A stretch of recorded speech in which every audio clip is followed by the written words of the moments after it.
கிறிஸ்து இயேசுவுக்குள் மிகவும் அன்பான சகோதர சகோதரிகளே, நம்முடைய பிதாவாகிய தேவனுடைய நாமத்தினாலும் கர்த்தராகிய கிறிஸ்து இயேசுவினுடைய நாமத்தினாலும் கிருபையும் இரக்கமும் சமாதானமும் நம் அனைவருக்கும் உண்டாகி பெருக கடவுது என்ற வாழ்த்துக்கள் கூறி உங்கள் அனைவருக்கும் என்னுடைய அன்பு மற்றும் வாழ்த்துக்களை நான் தெரிவித்துக் கொள்கிறேன்.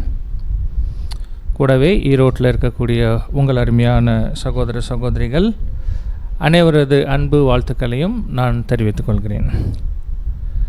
அன்பானவர்களே, தேவனுடைய பெரிதான கிருபை, நீடித்த தயவு, இரக்கம் நம் யாவரும் மீண்டுமாக அவருடைய சமூகத்தில் அவருடைய பிள்ளைகளாக கூடி வரவும், அவரை ஆராதித்து துதிக்கவும் போற்றி பாடவும், அவருடைய வார்த்தைகளிலிருந்து நமக்கான நல்ல ஆலோசனைகளை தியானிக்கவும் நாம் கிருபை பெற்றுக்கொண்டோம். மீண்டும் ஒரு முறை நம் இருதயத்தின் ஆழத்திலிருந்து நம்முடைய சர்வ வல்லமையுள்ள பிதாவாகிய தேவனுக்கு அருமை இரட்சகர் மூலம் நன்றிகள் துதிகள் நாம் ஏறெடுத்துக் கொள்வோம். அன்பானவர்களே, இந்த நாளினுடைய பாடமாக நாம் தெரிந்து கொண்ட பாடத்தலைப்பு அறுவடை கால சபைக்கான செய்தி, message to the harvest church. அறுவடை கால சபைக்கான செய்தி. இன்றைய பாடம் வெளிப்படுத்தின விசேஷத்தில் இருந்து ஒரு சிறிய பகுதியை நாம் தியானிக்க போகிறோம். அது வெளிப்படுத்தின விசேஷம் 14ஆம் அதிகாரம் 6 இருந்து 13 வசனங்கள் வரையிலான பகுதி. வெளிப்படுத்தின விசேஷம் 14 6 முதல் 13 வரை. படிக்க வேண்டாம். இப்போது அன்பானவர்களே, நமக்கு வெளிப்படுத்தின விசேஷம் ஒரு ஆசீர்வாதமான வேத பகுதி என்பது அங்கே நன்கு தெரியும். முதல் அதிகாரம் 3ஆம் வசனம் நீங்கள் வாசித்தீங்கன்னா, இந்த புத்தகத்துக்கான முன்னுரையில் இப்படியான ஒரு ஆசீர்வாதம் நமக்கு வாக்களிக்கப்படுது. இது போன்ற ஒரு முன்னுரை வேதத்தினுடைய மற்ற 65 புத்தகங்களுக்கும் இல்லையா? வாசிங்க இந்த வசனம். யோவான் 1ஆம் அதிகாரம் 3ஆம் வசனம். இந்த தீர்க்க தரிசன வசனங்களை வாசிக்கிறவனும் கேட்கிறவர்களும் இதில் எழுதியிருக்கிறவர்களை கைக்கொள்கிறவர்களும் பாக்கியவான்கள், காலம் சமீபமாய் இருக்கிறது. அன்பானவர்களே, இந்த மாதிரி ஒரு இன்ட்ரோடக்ஷன், ஒரு முன்னுரை வேறு எந்த புத்தகத்துக்குமே அங்கு இல்லை. இந்த தீர்க்க தரிசன வசனங்களை வாசித்தாலும் சரி, கேட்டாலும் சரி, இதில் எழுதி இருக்கிறவைகளை கை கொள்ளும் போதும் சரி, பாக்கியவான்களாக அங்கே இருப்போம். அப்போது இந்த வார்த்தையை வாசிக்கும்போது நமக்கு உணர்த்தப்படுகிற விஷயம் என்ன என்று பார்க்கும்போது, இந்த வெளிப்படுத்தின விசேஷத்தில் ஒருவேளை இன்னைக்கு முடிவு காலத்தில் வாழ்ந்து கொண்டு இருக்கக்கூடிய பரிசுத்தவான்களா தேவனால் கருதப்படுகிற நமக்கு நம்முடைய அழைப்பையும் தெரிந்து கொள்ளுதலையும் உறுதி செய்து கொள்வதற்கான அநேக ஆவிக்குரிய ஊக்கமளிக்கக்கூடிய கருத்துக்கள் இருக்கும், எச்சரிக்கக்கூடிய கருத்துக்கள் இருக்கும், அல்லது தேவனுடைய தெய்வீக திட்டத்தில் நிறைவேறி வரக்கூடிய காரியங்களை நமக்கு உணர்த்தக்கூடிய தீர்க்க தரிசனங்கள் அங்கே இருக்கும் என்பது தான் நாம் புரிந்து கொள்கிறோம். சரி, இப்போது எடுத்த உடனே அந்த அதிகாரத்துக்கும் அந்த வசனத்துக்கும் போய் அது நம்ம பார்த்தோன்னா கொஞ்சம் புரிஞ்சு கொள்வதுக்கு சிரமமாக இருக்கும். ஏன்னா வெளிப்படுத்தின விசேஷம் எனும் போதே அதை எப்படி நாம் சொல்லலாம்? எப்படிப்பட்ட புத்தகம் அது? அது ரொம்ப முக்கியம். அது தீர்க்க தரிசன புத்தகம் தான். ஆனால் முழுக்க எப்படி தான்? அடையாள பாஷை தான். ஸோ அப்போ நம்ம அதை அணுக வேண்டிய விதமை புரிஞ்சு அப்புறம் நாம் அதை அணுகும் போது தான் நமக்கு அதில் இருக்கக்கூடிய விஷயங்கள் நல்லாக அங்கே புரியும். இப்போது வெளிப்படுத்தின விசேஷம் படித்து புரிஞ்சுக்கணும் அப்படின்னு நாம் நினைக்கும் போது அதுக்கு அநேக விஷயங்கள் அவசியம். அதில் ஒரு முக்கியமான விஷயம் என்னென்னா, அந்த புத்தகத்தையே அதனுடைய வடிவத்தை நம்ம அங்கே புரிஞ்சுக்கணும். ஸ்ட்ரக்சர் ஆஃப் த புக்கு, புரியுதுங்களா? வெளிப்படுத்தின விசேஷம் அது எப்படியாக வடிவமைக்கப்பட்டிருக்குது அப்படின்னுங்கிற விஷயத்தை நம்ம புரிஞ்சிட்டோன்னா அப்புறம் அதுக்கு உள்ளே இருக்க விஷயங்களை அணுகும் போது நமக்கு இன்னுமே லகுவாக இருக்கும். எவ்வளோ அதிகாரங்கள் இருக்குது அதில்? 22 அதிகாரங்கள். ஸோ நம்ம எதை அந்த புத்தகத்தினுடைய வடிவம், அந்த புத்தகத்தினுடைய ஸ்ட்ரக்சர்னெல்லாம் அப்படி சொல்கிறோம் அப்படின்னா, இந்த 22 அதிகாரங்களில் எங்கே எதை பற்றி பேசியிருக்கு அப்படிங்கிற ஒரு மேலோட்டமான புரிதல் நமக்கு இருப்பது அவசியம். ஒரு 5 நிமிடத்தில் அது நம்ம சுருக்கமாக அங்கே சொல்ல முடியும்.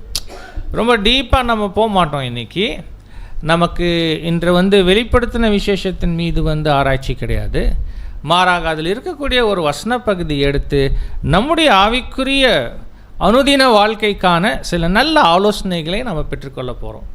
ஆனாலும் அதுக்கு முன்னால் அந்த புத்தகம் பற்றி, அதனுடைய வடிவமைக்கப்பட்ட விதம் பற்றி தெரிஞ்சுக்கிறது நமக்கு ரொம்ப பிரயோஜனம். இப்போது இந்த புத்தகத்தில் 3 காலங்களுக்கு உரிய பகுதிகள் இருக்கும். 3 காலங்களுக்குரிய பகுதி அப்படின்னா, சுவிசேஷ யுகத்துக்கு உரிய பகுதி இருக்கும். புரியுதுங்களா? சுவிசேஷ யுகம்னா எங்கே ஆரம்பிக்குதுன்னு சொல்லலாம்? அதிகாரப்பூர்வமாக சபைக்கு பெந்தெகோஸ்தே நாளில் அங்கே ஆரம்பிக்குதுன்னு நம்ம சொல்லிட்டோன்னா, அங்கே இருந்து இந்த யுகம் முடிகிற வரைக்கும் இந்த காலப்பகுதியை பற்றின வசன பகுதிகள் என்று இருக்குது. புரியுதுங்களா? அது ஒரு முதல் அதிகாரத்தில் இருந்து ஒரு 13 அதிகாரங்கள் என்று வைத்துக்கொள்ளுங்கள். புரியுதா? ஸோ அப்போ முதல் 13 அதிகாரங்கள் எக்ஸாக்டாக 13 இல்லை, 14 கூட ஒரு 5 வசனம் வரைக்கும் வரணும்.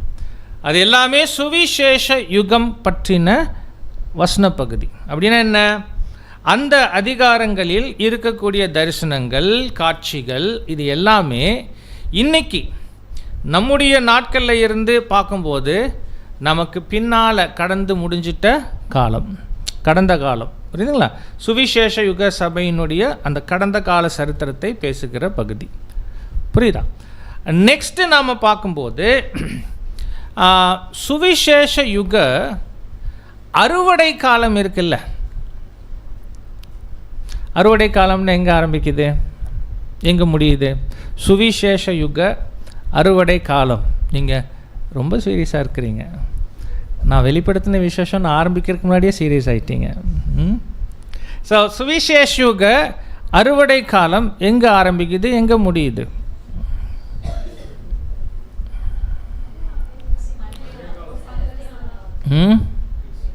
எனக்கு வருஷம் வேணும், வார்த்தைகள் வேண்டாம். அறுவடை காலம் எங்கே ஆரம்பிக்குதுன்னு கேட்டேன். சுவிசேஷ யுக அறுவடை காலம் எங்கே ஆரம்பிக்குதுன்னு கேட்டேன்.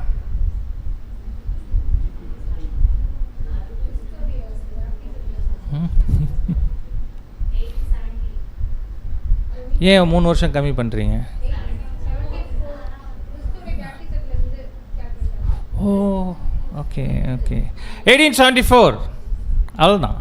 கர்த்தர் இயேசு 2ஆம் வருகையில் வருகிறாங்க. அறுவடை காலம் அங்கு ஆரம்பிக்குது. சுவிசேஷ யுக அறுவடை காலம் எங்கே முடியுது என்று கேட்டால் ட்ரை பண்ணாதீங்க, தெரியாது நமக்கு. சரியா? அது ட்ரை பண்ணக்கூடாது.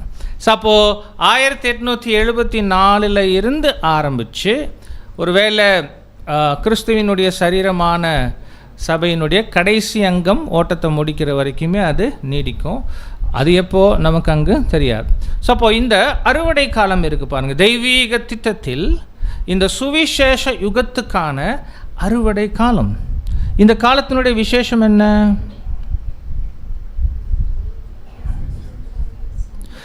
நாம் வாழ்ந்துட்டு இருக்கிற காலம், நம்ம காலம். புரியுதுங்களா? நம்ம காலம். ஸோ நாம் வாழ்ந்து கொண்டிருக்கிற இந்த காலப்பகுதியை குறித்து பேசுகிற வசன பகுதிகள் இருக்குது. அது எது? 14ஆம் அதிகாரத்திலிருந்து 19 அதிகாரம் வரைக்கும். புரியுதுங்களா? 14, 15, 16, 17, 18, 19 இந்த அதிகாரங்கள் சுவிசேஷ யுக அறுவடை காலத்தை பற்றின அதிகாரங்கள். மீதமுள்ள பகுதி என்று சொன்னால் என்ன? 20, 21, 22 இந்த அதிகாரங்கள் இந்த சுவிசேஷ அறுவடை காலம் முடிஞ்சு நிறைவேறப் போகிற ராஜ்யம், அதனுடைய கண்ணுக்கு தெரிகிற பாகம் பற்றின பகுதிகள். பாருங்கள், இப்போது அது உங்களுக்கு எளிமையாக புரியுதா?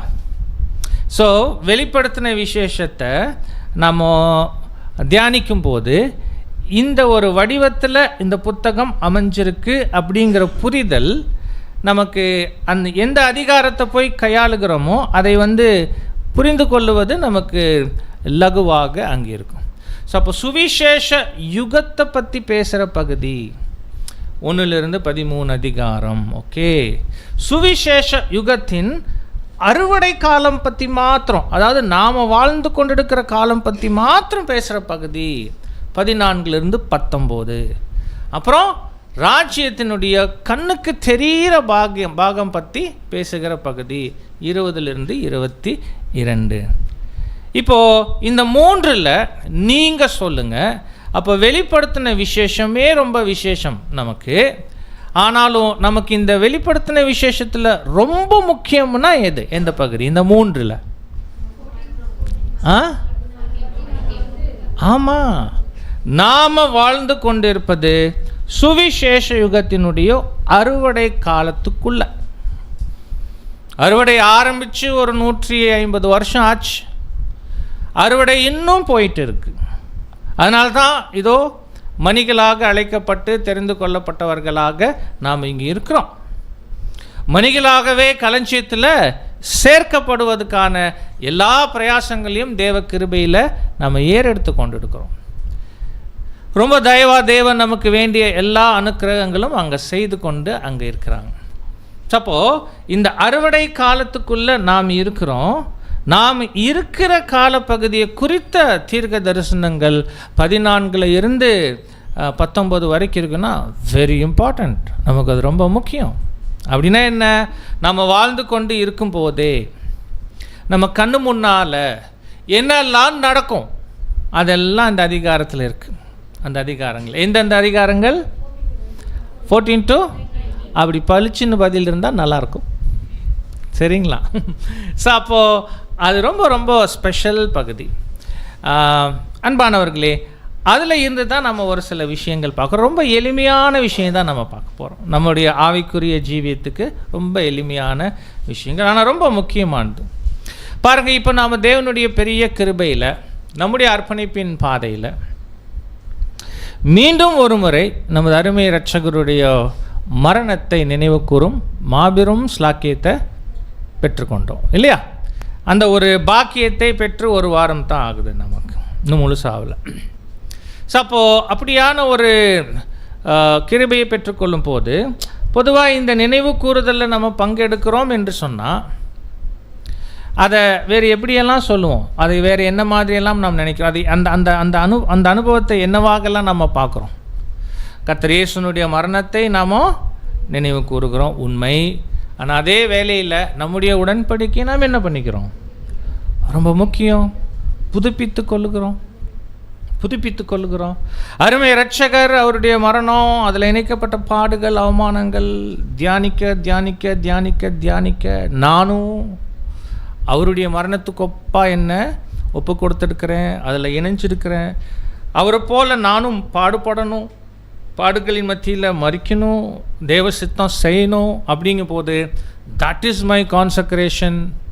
அதுதான் என்னுடைய அர்ப்பணிப்பு. என்னுடைய அர்ப்பணிப்பை நான் இப்படியாக புதுப்பித்து கொள்ளுகிற அது ஒரு அருமையான ஒரு சந்தர்ப்பம் நமக்கு நினைவு கூறுதல் என்பது. வருஷந்தோறும் நமது அருமை இரட்சகரோடு பாடுபடுவதற்கும் மரிப்பதற்கும் நமக்கு அருளப்பட்ட அந்த வாய்ப்பை நினைவு கூர்ந்து அந்த அர்ப்பணிப்பை புதுப்பித்து கொள்ளுகிற ஒரு வாய்ப்பு. அப்போ என்ன சொல்லலாம்? இப்போ நினைவு கூறுதலை நாம் அனுசரிச்சிருக்கிறோம் என்று சொல்லும்போது மீண்டுமாக ஒரு புது வருஷத்தை கைகளில் பெற்றுக்கொண்டோம், செய்த உடன்படிக்கையை நிறைவேற்றுவதற்கு ஏதுவாக. இப்போ இங்கே கொஞ்சம் விழிப்பு இருக்கணும், கொஞ்சம் எச்சரிப்பு இருக்கணும், கொஞ்சம் கவனம் இருக்கணும். எல்லாம் ரொம்ப ஃப்ரெஷ்ஷாக ஆரம்பிக்குது. கண்டிப்பாக உண்மை அதுதான். நமக்கு ஒரு ரொம்ப ஃப்ரெஷ்ஷாக ஒரு வருஷம் ஆரம்பிச்சிருக்கு. அதிக உத்வேகத்தோட, அதிக வீரியத்தோட, அதிக எச்சரிக்கை உணர்வோட, அதிக வைராக்கியத்தோட.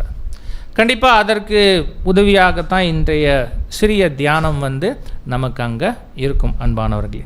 சரி, அப்போது சுவிசேஷ யுக அறுவடை காலத்தை பற்றி பேசக்கூடிய வசன பகுதியில் நாம் தியானிக்க போகிறது முதல் 6-13 ஒரு 5-3-8 வசனங்கள். சரியா? இப்போ நீங்கள் அந்த வசனம் வாசிக்கலாம். வெளிப்படுத்தின விசேஷம் 14ஆம் அதிகாரம் வசனங்கள் 6 முதல் 13 வரைக்கும். வெளிப்படுத்தின விசேஷம் 14ஆம் அதிகாரம் 6ஆம் வசனம் முதல். பின்பு வேறொரு தூதன் வானத்தின் மத்தியிலே பறக்க கண்டேன். அவன் பூமியில் வாசம் பண்ணுகிற சகல ஜாதிகளுக்கும், கோத்திரத்தாருக்கும், பாஷைக்காரருக்கும், ஜனக்கூட்டத்தாருக்கும் அறிவிக்கத்தக்கதாக நித்திய சுவிசேஷத்தை உடையவனாயிருந்து மிகுந்த சத்தமிட்டு, தேவனுக்கு பயந்து அவரை மகிமைப்படுத்துங்கள், அவர் நியாய தீர்ப்பு கொடுக்கும் வேளை வந்தது. வானத்தையும் பூமியையும் சமுத்திரத்தையும் நீரூற்றுகளையும் உண்டாக்கினவரையே தொழுது கொள்ளுங்கள் என்று கூறினான். வேறொரு தூதன் பின் சென்று, பாபிலோன் மகாநகரம் விழுந்தது, தன் வேசித்தனமாகிய உக்கிரமான மதுவை சகல ஜாதிகளுக்கும் குடிக்க கொடுத்தாளே என்றான்.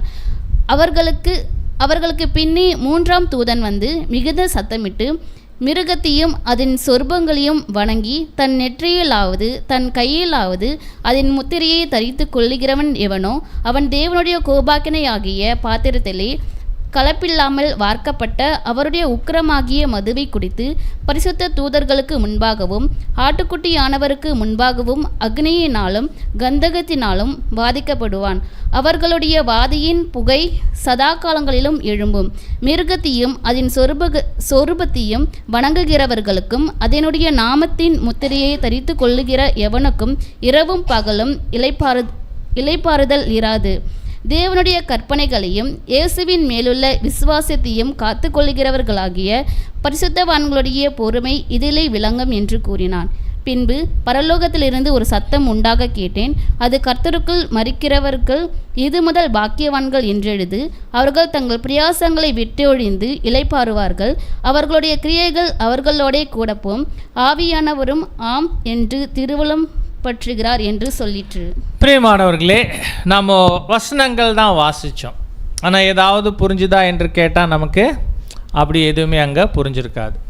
ஏன்னா அதுதான் வெளிப்படுத்தின விசேஷம். ஸோ அப்போ இந்த 8 வசனங்கள் நம்ம ஸ்பெஷலாக பார்க்குறோம். ரொம்ப குறிப்பாக துல்லியமாக சொல்லப்போனால் 14ஆம் அதிகாரமே இந்த 6ஆம் வசனத்தில் தான் ஆரம்பிக்குது. சொல்லுவதை ஜஸ்ட் நோட் பண்ணிக்கோங்க, உள் வாங்கிக்கோங்க, அவ்வளோதான். சரியா? ஒருவேளை வெளிப்படுத்தின விசேஷத்தை நம்ம முறையாக தியானிக்கிறோம் என்று சொன்னால் ஏன், எப்படி, அந்த காரண காரியங்கள்லாம் சொல்ல முடியும். சரியா?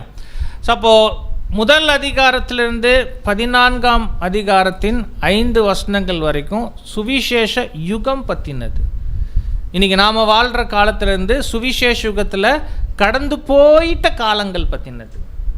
இன்னும் சொல்லப்போனால் சுவிசேஷ சபையினுடைய பெரும் பகுதியான சரித்திரம் பேசுகிற பகுதி அது நாம் விட்டாச்சு. இப்போது 6ஆம் வசனம் ஆரம்பிக்கும்போது அறுவடை காலம் துல்லியமாக ஆரம்பிக்கிற அந்த வருஷத்துலேருந்து என்னெல்லாம் நடக்க போகுதோ அதை பற்றி பேசக்கூடிய பகுதியாக இந்த பகுதி அங்கே இருக்குது. இந்த பகுதியில் என்ன இருக்குங்கிறத மேலோட்டமாக நாம் சொல்லிடலாம் உங்களுக்கு. அதுக்கப்புறம் அதை எப்படி ஆழமாக புரிஞ்சுக்கணுங்கிறது நம்ம அங்கே போகலாம். சரியா? அன்பானவர்களே, இந்த 14ஆம் அதிகாரம் நீங்கள் கவனிச்சிங்கன்னா ஒரு விசேஷமான வசன பகுதி. அதாவது இந்த 1874 அறுவடை காலம் ஆரம்பித்தவுடன் அந்த அறுவடை காலத்தில் என்னெல்லாம் நடக்கும் அப்படிங்கிறத இந்த வசனங்களில் இருந்து சொல்ல ஆரம்பிக்கும்போது ஒரு வினோதமான ஒரு அம்சம் என்னவாக இருக்குன்னா, தூதர்கள் ஒருவருக்கு பின் ஒருவராக 6 தூதர்கள் வருவாங்க. அந்த 6 தூதர்கள் யாராக இருக்க வாய்ப்பு இருக்கு? அதுதான் இல்லை, அதனால தான் கேட்டேன். புரியுதுங்களா? சபைக்கான தூதர்கள் எத்தனை பேர்? அப்போ ஒத்து வராது இல்லையா? ஸோ அப்படி நாம் நினச்சிடுவோம். அப்படின்னா என்னென்னா, அந்த அதிகாரத்தை கூர்ந்து கவனிச்சோன்னா 6 தூதர்கள் ஒருவருக்கு பின் ஒருவர் வருவாங்க. சரியா?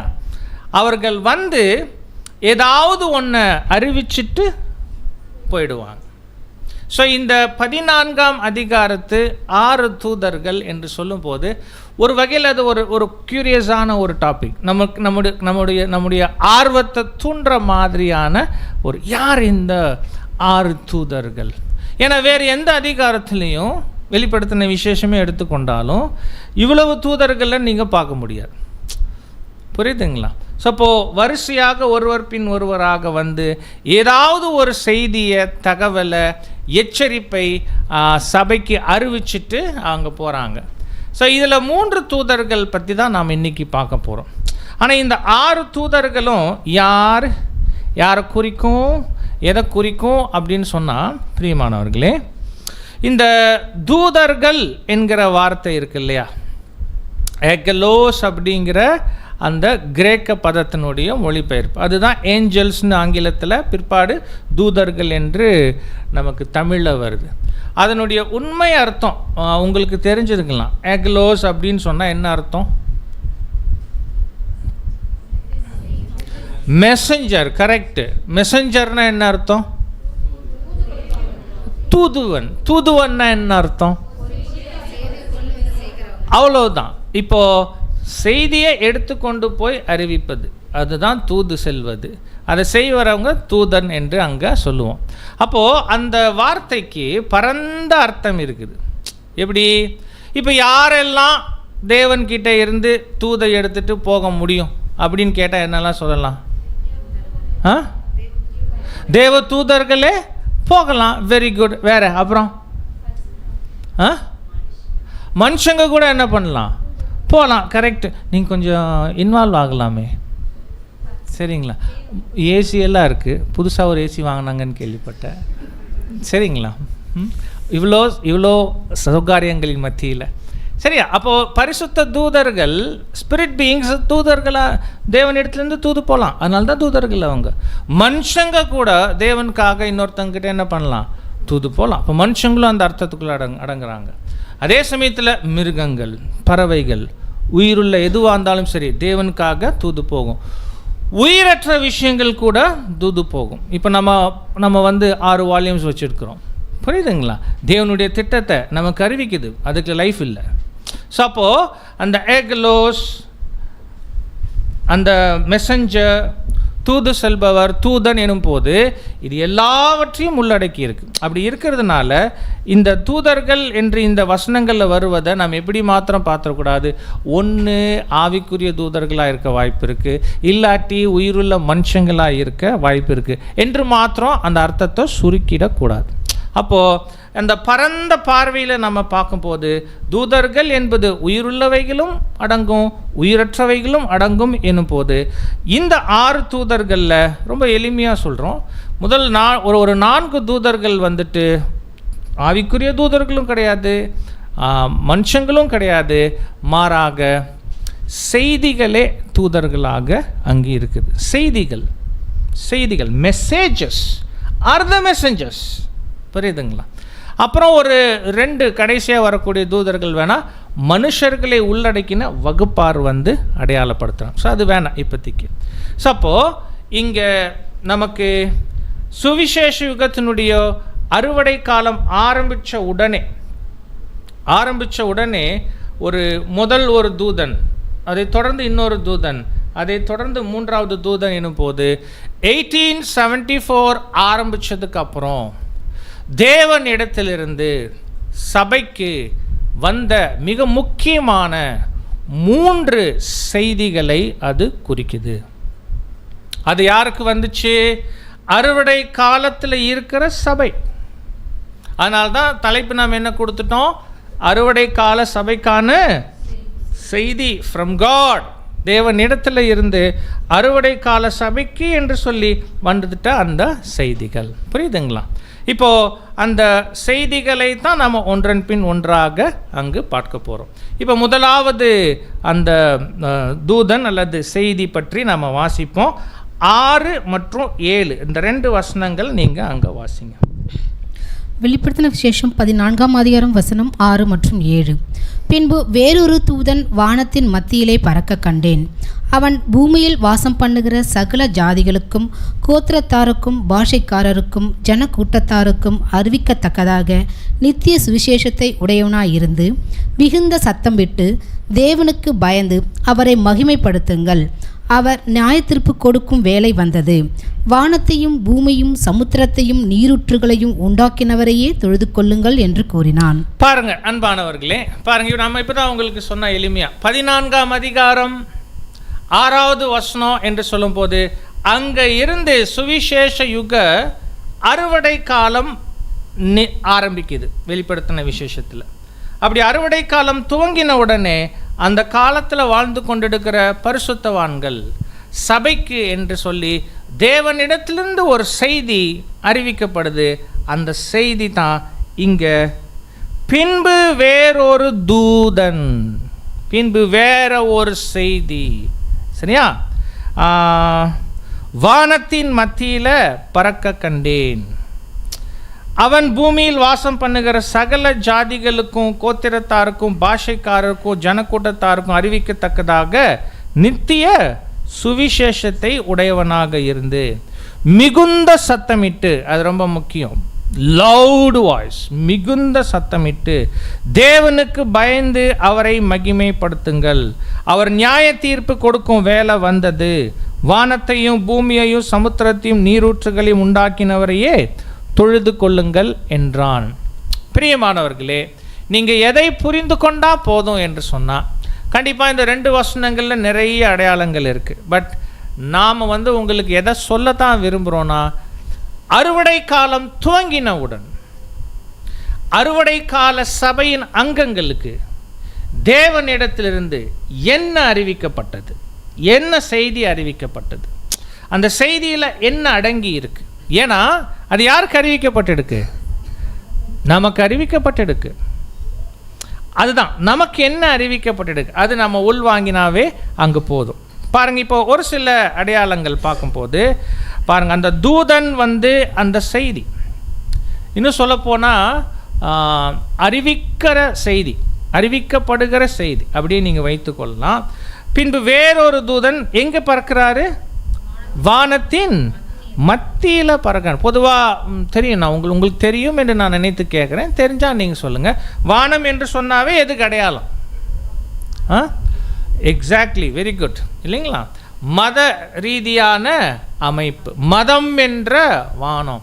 அப்போ பாருங்களேன், அப்போது மதம் என்ற அமைப்பில், புரியுதுங்களா? மதம் என்ற அமைப்பில் ரொம்ப முக்கியமாக இது கிறிஸ்தவ மதம். கிறிஸ்தவ மதம் என்ற அமைப்பில் மத்தியில் பறக்க கண்டேன். இது பாருங்கள், இந்த தூதன் என்ன பண்ணுறாரு?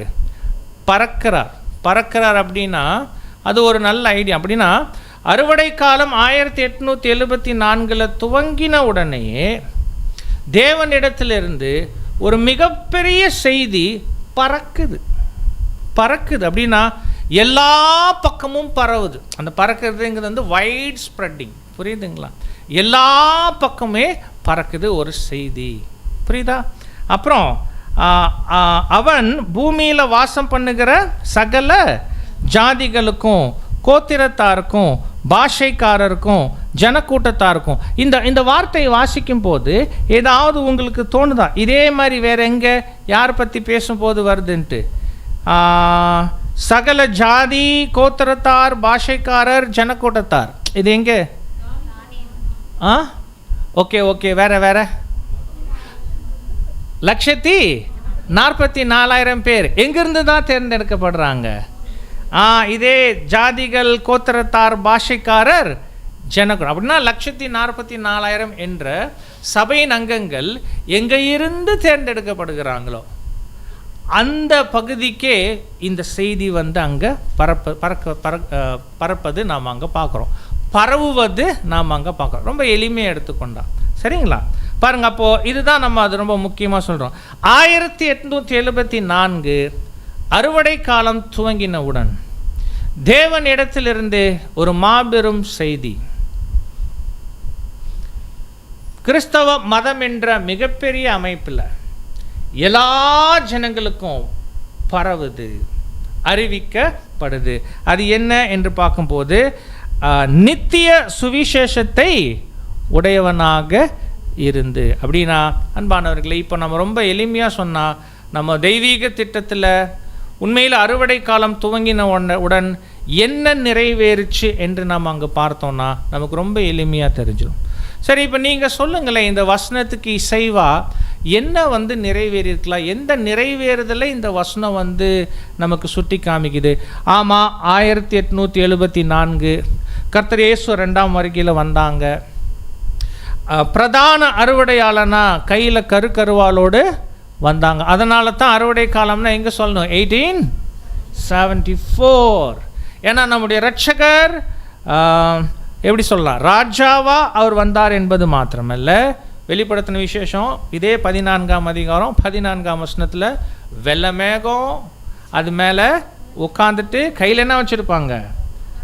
ஷார்ப் சிக்கிள். அப்படின்னா அறுக்கிறார், பிரதான அறுவடையாளனா வரார், சீஃப் ரீப்பர். அவர் தான் சீஃப் ரீப்பர். நீங்கள் நான் எல்லாம் உடன் அறுவடையாட்களாக இருக்கிறோம். ஸோ அப்போது அப்படியாக அந்த அறுவடை காலம் துவங்கினவுடன் ஒரு மிகப்பெரிய செய்தி தேவனிடத்திலிருந்து எல்லா ஜனங்களுக்கும், கிறிஸ்தவ மதத்தில் இருப்பவங்களுக்கு அங்கே போகுது. பாருங்க, அப்படியாக போகிற அந்த செய்தியில் என்ன இருந்துச்சுன்னா, நித்திய சுவிசேஷம் இருந்துச்சு. அந்த தூதன் தான் அந்த செய்தினா, அந்த செய்தியில் என்ன இருந்துச்சுன்னா நித்திய சுவிசேஷம் இருந்துச்சு. இப்போ நித்திய சுவிசேஷம் என்று சொன்னால் ரொம்ப முன்னாடியே அறிவிக்கப்பட்டு கடைசி வரைக்குமே இருக்கக்கூடிய ஒரு செய்தி. இந்த நித்திய சுவிசேஷம் என்ன எளிமையாக சொல்லிடலான்னா, ஒருவேளை தேவன் ஆபிரகாம் மூலம் என்று சொல்லிட்டா அந்த 2 ரட்சிப்பு பற்றி என்ன பண்ணாங்க? அறிவிச்சாங்க இல்லையா? உண்மையான சுவிசேஷம் என்ன என்று சொன்னால், தேவன் எல்லா மனுக்குலத்துக்காக ஒரு திட்டம் வச்சுட்டாங்க. அந்த திட்டத்தில் பெரிதான ரட்சிப்பு இருக்குது, ஒரு சின்ன வகுப்பாக இருக்குது. அவர் மற்ற எல்லாருக்குமே ஒரு பொதுவான ரட்சிப்பு இருக்குது. அதுதானே சுவிசேஷம், அதுதானே நற்செய்தி இல்லையா? ஒரு குட் டைடிங்ஸ் என்று நம்ம அங்கே சொல்ல முடியும். அப்போ அன்பானவர்களே, இந்த தூதன் என்ன என்று பார்க்கும்போது வேறு ஒன்றும் கிடையாது.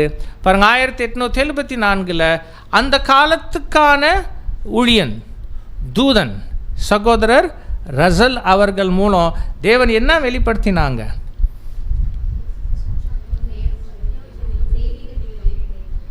அதான் அந்த மெசேஜ், அதான் அந்த தூதன், அந்த மெசேஜ் என்ன, divine plan of the ages. எவ்வளோ அருமையான ஒரு அந்த செய்தியாக இருந்துச்சு, எவ்வளோ கரெக்ட் அது. 1874 அறுவடை காலம் துவங்கினவுடன் 7ஆம் தூதன் மூலமாக கிறிஸ்தவ உலகம் முழுவதுக்கும் எல்லாருக்குமே தேவனுடைய மாபெரும் தெய்வீக திட்டம் என்பது அழகாக வெளிப்படும். அந்த திட்டத்தில் இந்த நித்திய சுவிசேஷம் உள்ளடக்கி இருந்தது. 2 ரட்சிப்பு. இந்த 2 ரட்சிப்புங்கிற உபதேசம் ரொம்ப முக்கியமான உபதேசம். ஏன்னா ஒருவேளை இதை பேசக்கூடிய ஒரே வகுப்பார் யார் பூமியில்? அல்லது ஒரே ஒரு பிரிவினர், ஒரே வகுப்பார் யாருன்னா யார் தான்? வேறு எங்கே வேணால் போய் செக் பண்ணி பாருங்கள். நாம் பேசுகிற அதே சத்தியத்தினுடைய சில அம்சங்களை ஒருத்தர் பேசுவாங்க. பட்டு 2ஆம் வருகை, அப்புறம் இந்த 2 ரட்சிப்பு, இதெல்லாம் யார்கிட்ட மாத்திரம்தான் இருக்கும்? நம்மகிட்ட மாத்திரம்தான் இருக்கும். ஸோ அப்போ என்னென்னா இது ஒரு மிகப்பெரிய விஷயம் அன்பானவர்களே. ஸோ அப்போது இதுதான் இந்த வசனத்தினுடைய அந்த ரொம்ப நிறைவேறுதல். அப்போ அந்த முதல் தூதன் அறுவடை காலம் துவங்கின உடனே தேவனிடத்திலிருந்து வெளிப்பட்டுட்ட இந்த தெய்வீக திட்டம் பற்றின செய்தி. அந்த தெய்வீக திட்டம் எல்லா பக்கம் பரவுச்சு, கிறிஸ்தவம் உலகம் முழுவதும். அதுக்குள்ள அந்த நித்திய சுவிசேஷம் ஆகிய 2 ரட்சிப்பு பற்றின தெளிவை அது உள்ளடக்கினதாக அங்கே இருந்துச்சு. இப்போ அதற்கு முன்னால் என்று நீங்கள் பார்த்தீங்கன்னா, ஒரு 1874 முன் வரைக்கும் அப்படியான ஒரு தெய்வீக திட்டம் அறிவிக்கப்படலை, அப்படியான ஒரு முழுமையான சுவிசேஷம் அறிவிக்கப்படலை. அப்படியாக கிறிஸ்தவ ஜனங்கள் எல்லாருக்கும் என்று சென்றடைந்த மாதிரி எந்த ஒரு செய்தி அங்கே இல்லை. பட் நமக்கு இப்போ நாம் இங்கே இருந்து திரும்பி பார்க்கும்போது வரலாற்று பதிவுகளை நம்மளால் புரட்டி பார்க்க ஒரு வாய்ப்பு இருப்பதினால திரும்பி பார்த்தா அது ரொம்ப ஆச்சரியமாக நிறைவேறி இருக்கிறது நம்ம அங்கே பார்க்குறோம். தேவனுடைய அருமையான திட்டத்தில் அந்த காலக்கோட்டில் 1874 துவங்குச்சு. 7ஆம் தூதன் சீனில் வராங்க. அவரை கொண்டு தெய்வீக திட்டத்தை, யுகங்களை பற்றின ஏற்பாட்டை எல்லா கிறிஸ்தவ ஜனங்களும் கேட்கும் வண்ணமாக அது பகிரங்கமாக அறிவிக்கப்பட்டுச்சு. அடுத்த வசனம் அது எப்படி அறிவிக்கப்பட்டுச்சு என்று பார்க்கும்போது, மிகுந்த சத்தமிட்டு, லவுட் வாய்ஸ். இப்போ மிகுந்த சத்தம்னா அதனுடைய நோக்கம் என்னவா இருக்கும்? எல்லாருக்கும் அறிவிக்கணுங்கிறதா, இல்லை வேற என்ன சொல்லலாம்? எல்லாருக்கும் தான். ஆனால் என்னது ஒரு விஷயத்தை இப்போ நானே இங்கேருந்து கத்துனேன்னா என்ன அர்த்தம்? இங்கேருந்து நான் மிகுந்த சத்தமாக கத்துனா அந்த கடைசி சிஸ்டர் கேட்கணும் அப்படின்னு தான், இல்லையா? அப்படின்னா நான் கத்துவது எல்லாருக்கும் போய் சேரணும், எல்லாரும் கேட்கணும், லாங் ரீச், இல்லையா? பாருங்கள், அப்போது இது அந்த மிகுந்த சத்தமிட்டு அது ரொம்ப முக்கியம். ஸோ அப்போ அந்த தெய்வீக திட்டம் 1874 இருந்து எல்லோரையும் போய் சேரும் விதமாக, எல்லா திசையிலும் போய் சேரும் விதமாக கிறிஸ்தவ உலகம் முழுவதுமே அவ்வளோ அருமையாக பிரகடனப்படுத்தப்பட்டது. அன்பானவர்களே, பாருங்கள், ஒருவேளை அந்த மிகுந்த சத்தம், பொதுவாக இந்த வசனம் இப்போ நீங்கள் கமெண்ட்ரிஸ், ரெவலேஷன் கமெண்ட்ரிஸ் நமக்கு பைபிள் ஸ்டூடெண்ட் லைப்ரரியில் இருக்கும். வாய்ப்புள்ள சகோதரர்கள் நீங்கள் போய் பார்த்தீங்கன்னா, எனக்கு ஞாபகம் இருந்தால் கரெக்டாக ஒரு 13 கமெண்ட்ரிஸ் இருக்கும். அப்படின்னா ஒவ்வொரு காலத்தில் ஒவ்வொருத்தர் இந்த புத்தகத்தை குறித்த தங்கள் புரிதலை எழுதி கொண்டே வராங்க. அதில் மாற்றங்கள் இருந்து கொண்டே இருக்கும். ஒருத்தர் சொல்கிறது மாறுபடும், இன்னொருத்தர் சொல்கிறது மாறுபடும். அதை தப்பாகவே பார்க்கக்கூடாது. ஏன்னா வெளிப்படுத்தின விசேஷம் மாத்திரம் காலம் போக போக போக போக தான் என்ன ஆகுது, அந்த வெளிச்சம் பிரகாசமாயி ஒரு முழுமை நோக்கி வந்துட்டு இருக்கு. இப்போ இன்னைக்கு நம்ம பேசிக்கிற இந்த வேலையில் கிட்டத்தட்ட அது முழுமையான மாதிரி இருக்குது நமக்கு, அந்த அளவுக்கு. ஸோ அப்போ அதில் சிலர் இந்த தூதன் பிரதர் ரசல் என்று அங்கே சொல்வது உண்டு. So revelation 14th chapter 6th verse, அந்த ஏஞ்சல் பிரதர் ரசல் அப்படிங்குவாங்க. நம்ம அப்படி சொல்லலை. ஆனால் கண்டிப்பாக பிரதர் ரசல் மூலம் தான் அந்த செய்தி என்னாச்சு, அறிவிக்கப்பட்டது. ஒருவேளை இங்கே அந்த சத்தம் இருக்குல்ல, அந்த தூதனுடைய சத்தம் இல்லையா? அந்த தூதன் எப்படி சொல்கிறாரு? மிகுந்த இந்த சத்தம் பிரதர் ரசல், இந்த சத்தம் பிரதர் ரசல். பட் அந்த தூதன் அங்கே இல்லை. புரியுதுங்களா? அப்போது அந்த தெய்வீக திட்டம் அதுவே தூதனாக இருக்குது. ஆனால் அது யார் மூலம்தான் வந்துச்சு? சகோதரர் ரசல் அவர்கள் மூலமாக வந்துச்சு. ஒருவேளை நம்ம அப்படி எடுக்கலாம். இப்போது பாருங்கள், இந்த செய்தியினுடைய முக்கியமான பாயிண்ட் என்ன? தேவனுக்கு பயந்து அவரை மகிமைப்படுத்துங்கள். அப்படின்னா 1874 வரைக்கும் இது செய்யாமல் இருந்திருக்கிறாங்க. 1874 வரைக்கும் தேவனுக்கு பயந்து அவரை மகிமைப்படுத்துவது இல்லாமல் இருந்திருக்கு. அப்போ 1874 டிவைன் பிளானு 7ஆம் தூதன் மூலமாக இப்படி பகிரங்கமாக கிறிஸ்தவ உலகம் முழுக்க அறிவிக்கப்பட்ட போது, அந்த அறிவிப்பில் என்ன ஒரு மிகப்பெரிய வார்னிங் இருந்துச்சுன்னா, தேவனுக்கு பயப்படுங்க. ஏன்? அது வரைக்கும் தேவனுக்கு பயப்படாமல், சிருஷ்டிகருக்கு பயப்படாமல், சிருஷ்டிக்கு என்ன பண்ணிட்டு இருந்தாங்க கிறிஸ்தவர்கள்? பயந்துட்டு இருந்தாங்க. எந்த சிருஷ்டிக்கு? ஆமாம், அமைப்புகள் இருந்துச்சு பாருங்க. அந்த தாய் அப்புறம் சேய் என்ற 2 அமைப்புகளுக்குள்ளே தான் கிறிஸ்தவர்கள் அடங்கி இருந்தாங்க. இந்த அமைப்புகளையே பயபக்தியோடு பார்த்தாங்க. மெய்யான தேவன் அவங்க பார்க்கல. ஸோ அப்போ என்னன்னா, தெய்வீக திட்டத்தில் அறுவடை காலம் துவங்கினோடனே ஒரு பெரிய சேஞ்ச் தேவன் கொண்டு வராங்க, ஒரு பெரிய மாற்றம் கொண்டு வராங்க. எப்படின்னா, இந்த தெய்வீக திட்டத்தை அறிவித்து 7ஆம் தூதனை கொண்டு அதை கிறிஸ்தவ ஜனங்கள் எல்லாரும் கேட்கும்படி செய்து, அந்த செய்தியில் என்ன இருந்துச்சுன்னா, மெய்யான தேவன் வேறொருவர், அவருக்கே நீங்கள் பயப்படணும், அவரையே நீங்கள் மகிமைப்படுத்தணும், அவர் நியாய தீர்ப்பு கொடுக்கும் வேலை வந்துச்சு பாருங்க. அப்போ இந்த செய்தியில் ஒரு டைம் எலிமெண்ட் இருக்குது. டைம் எலிமெண்ட்னா ஒரு காலத்தை குறிப்பிடுகிற ஒரு சின்ன தகவல் அங்கே இருக்குது. அது இதுதான். அவர் நியாய தீர்ப்பு கொடுக்கும் வேலை வந்துச்சுன்னா அது எது குறிக்குது? தேவனுடைய தெய்வீக திட்டத்தில் தேவன் எப்போ எல்லாருக்குமே நியாய தீர்ப்பு கொடுக்கிறார்? அதுக்குன்னு அவர் நியமிச்சிருக்கிற நியாய தீர்ப்பின் நாள். அந்த நியாய தீர்ப்பின் நாள் எவ்வளோ வருஷம்? மேலும் ஒரு நாளை குறிச்சிருக்கிறார். அப்படி வருது இல்லைங்களா வசனத்தில்?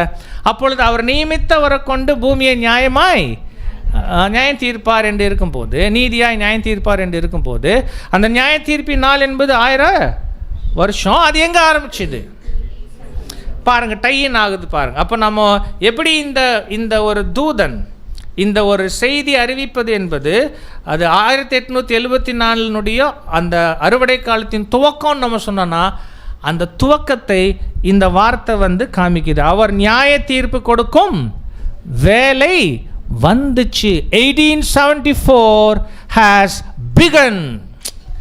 அந்த நியாய தீர்ப்பு நாளினுடைய ஆரம்பம் 1874 ஆரம்பிச்சாச்சு.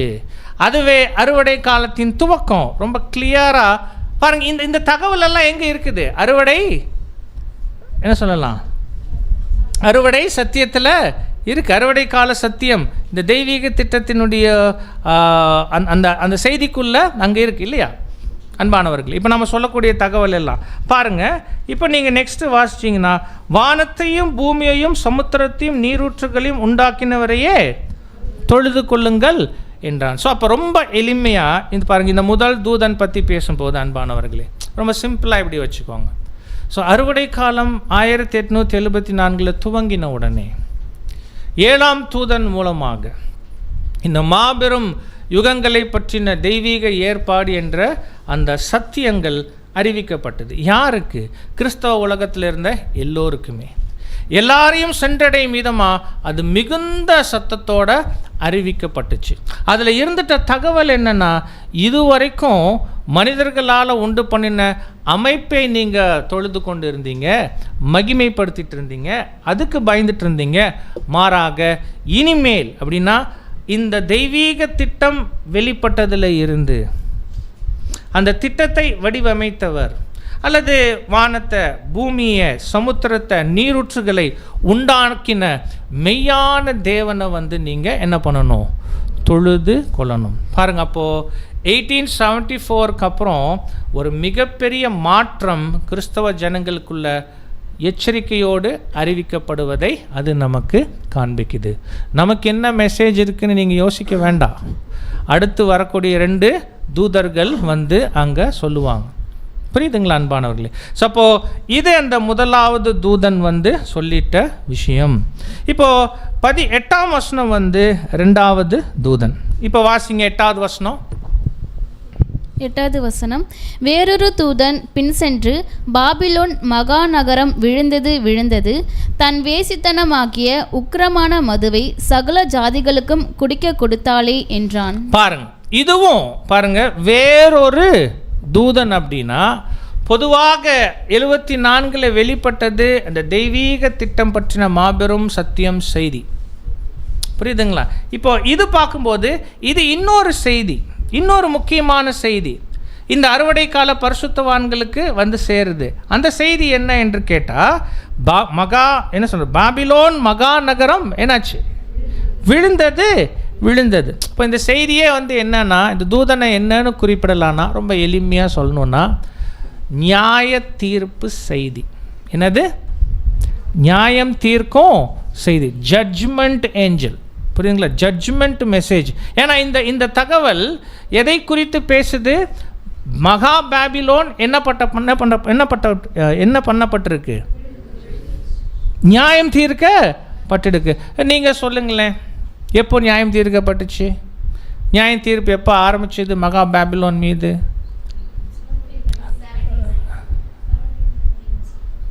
நோ, அந்த அமைப்பை வந்து தேவன் நிராகரித்த வருஷம்னு கேட்டா, அதே தான். எனக்கு வேண்டாம், வருஷம் வருது ஆனால் வரமாட்டேங்குது. அப்படி ஆயிட்டு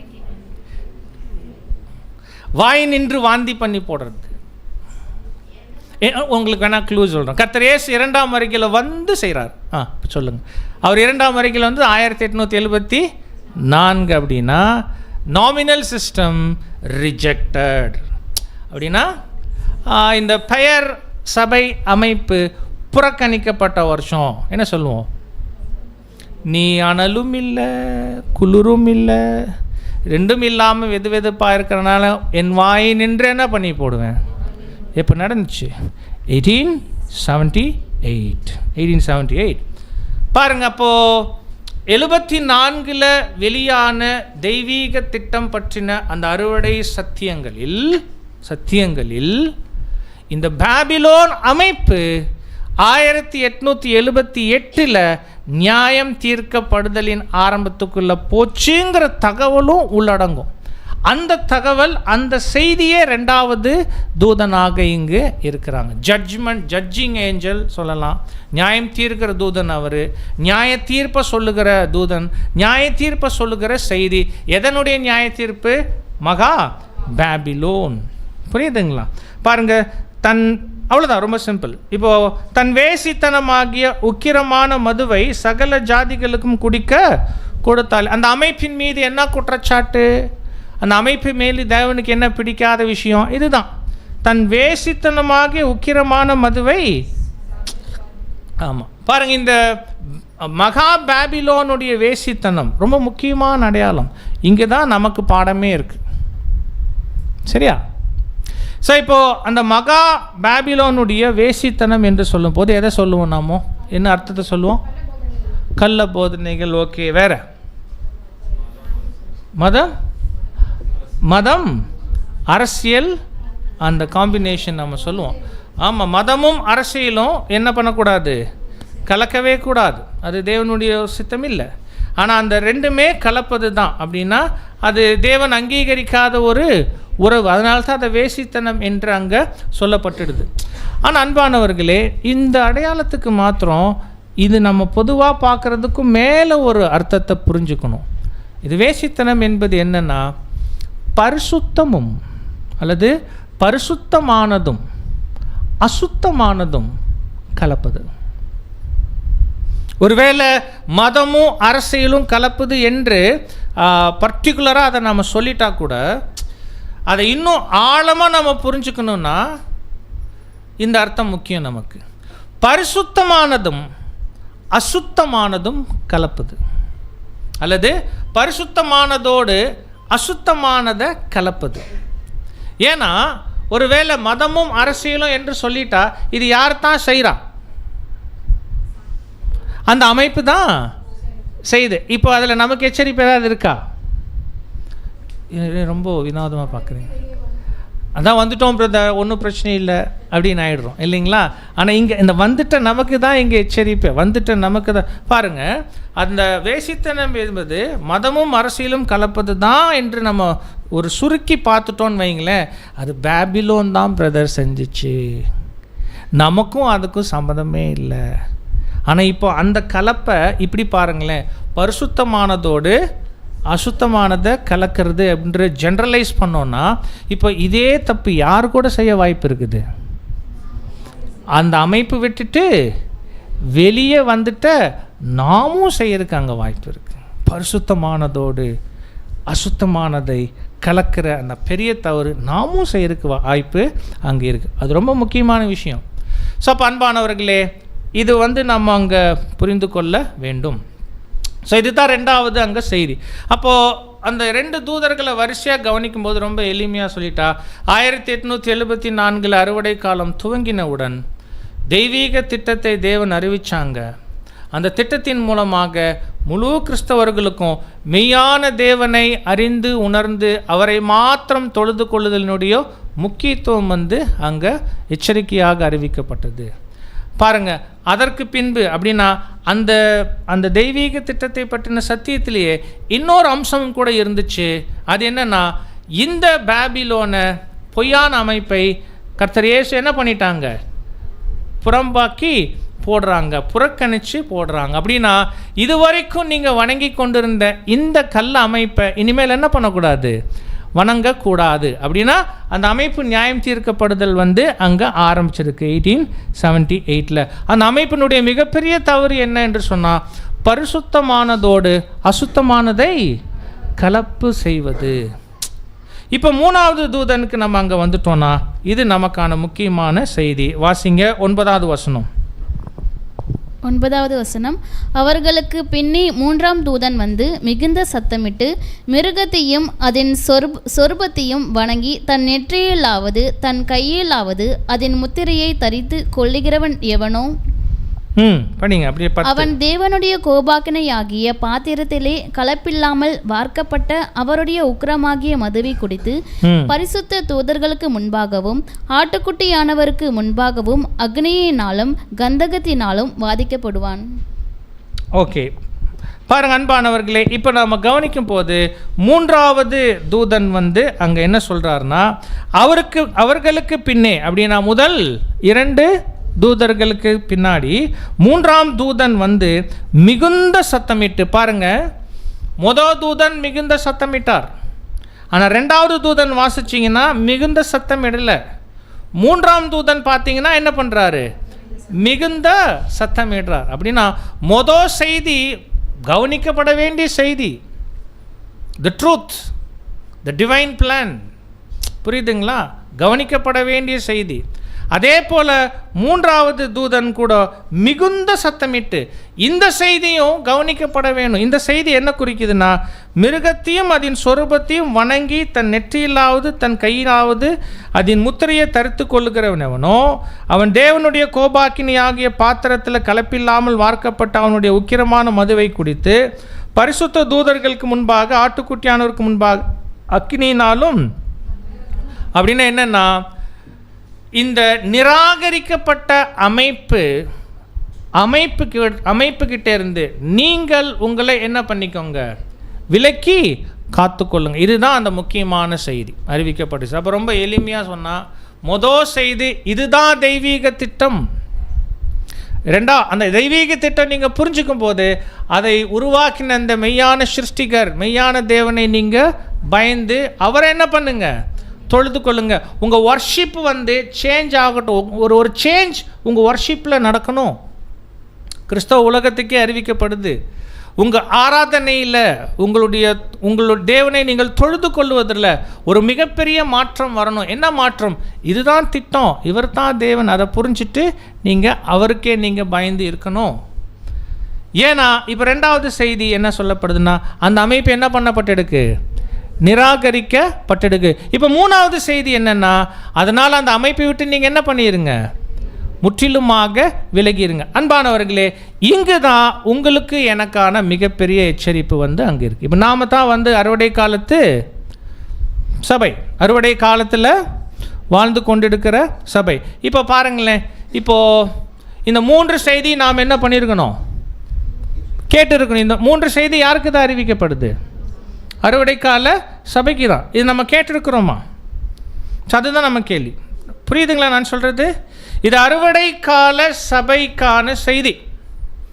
1874க்கு அப்புறம் இந்த பரம அழைப்புக்குள்ளே பிரவேசிக்கிற ஒவ்வொரு பரிசுத்தவானுக்கும் உரிய செய்திகள் இந்த 3மே. அப்போ நாம் இதை கேட்டிருக்கணும், இதை புரிஞ்சிருக்கணும், இதன்படியே நம்முடைய வாழ்க்கையை நம்ம நடத்துகிறவர்களாக இருக்கணும். அப்படி என்ன கேட்டிருக்கணும் என்று சொன்னால், இந்த மாபெரும் தெய்வீக திட்டம், அந்த நித்திய சுவிசேஷத்தை உள்ளடக்கியுள்ள இந்த அறுவடை கால சத்தியம் இல்லையா? அறுவடை கால சத்தியம்னா அது ஒரு அருமையான வார்த்தை. சகோதரர் ரசல் அவர்களுடைய எழுத்துக்களில் இருக்கும், அல்லது பெரிய பெரிய சகோதரர்கள் சொல்லும்போது இந்த ஒரு தனிப்பட்ட வார்த்தை பயன்படுத்துவாங்க, அறுவடை காலத்து சத்தியம், தி ஹார்வெஸ்ட் மெசேஜ் அப்படின்ட்டு. அது என்ன அப்படின்னா, 7ஆம் தூதன் மூலமாக வெளிப்பட்ட சத்தியங்கள். அதுக்கு அந்த ஒரு குறிப்பிட்ட பெயர் இருக்குது. ஒரு 42 வருஷம் 7ஆம் தூதன் மூலமாக அந்த அறுவடை கால பகுதியில் தேவன் வெளிப்படுத்தின அந்த சத்தியங்கள் பாருங்கள். அதில் தான் இந்த தெய்வீக திட்டம் முழுவதுமே இருந்துச்சு. அதில் நியாய தீர்ப்பு நாள் ஆரம்பித்தது இருந்துச்சு, அதில் பாபிலோன் நியாயம் தீர்க்கப்பட்டது இருந்துச்சு, அதில் பரிசுத்தவான்கள் இந்த அமைப்பை விற்று முற்றிலுமே தங்களை பிரித்து விலக்கி காத்துக்கொள்ள வேண்டும் என்று இருந்துச்சு. இப்போ இதெல்லாமே இந்த அறுவடை கால சபையாக இருக்கக்கூடிய நமக்கு என்று அங்கே தேவன் தெரியப்படுத்தியிருக்கிறாங்க. இப்போ நாம் என்ன சோதிச்சுக்கணுன்னா, நாம் அதன்படி அங்கே இருக்கிறோமா இல்லையான்னு தான். அப்படி கேட்டால் அந்த அந்த நித்திய சுவிசேஷத்தை கேள்விப்பட்டுட்டோமா அப்படின்னு கேட்டால் என்ன சொல்வோம்? அந்த முழுமையான திட்டத்தை கேள்விப்பட்டுட்டோமானா என்ன சொல்வோம்? கேள்விப்பட்டாச்சு. அது எப்படி கேள்விப்பட்டோம்?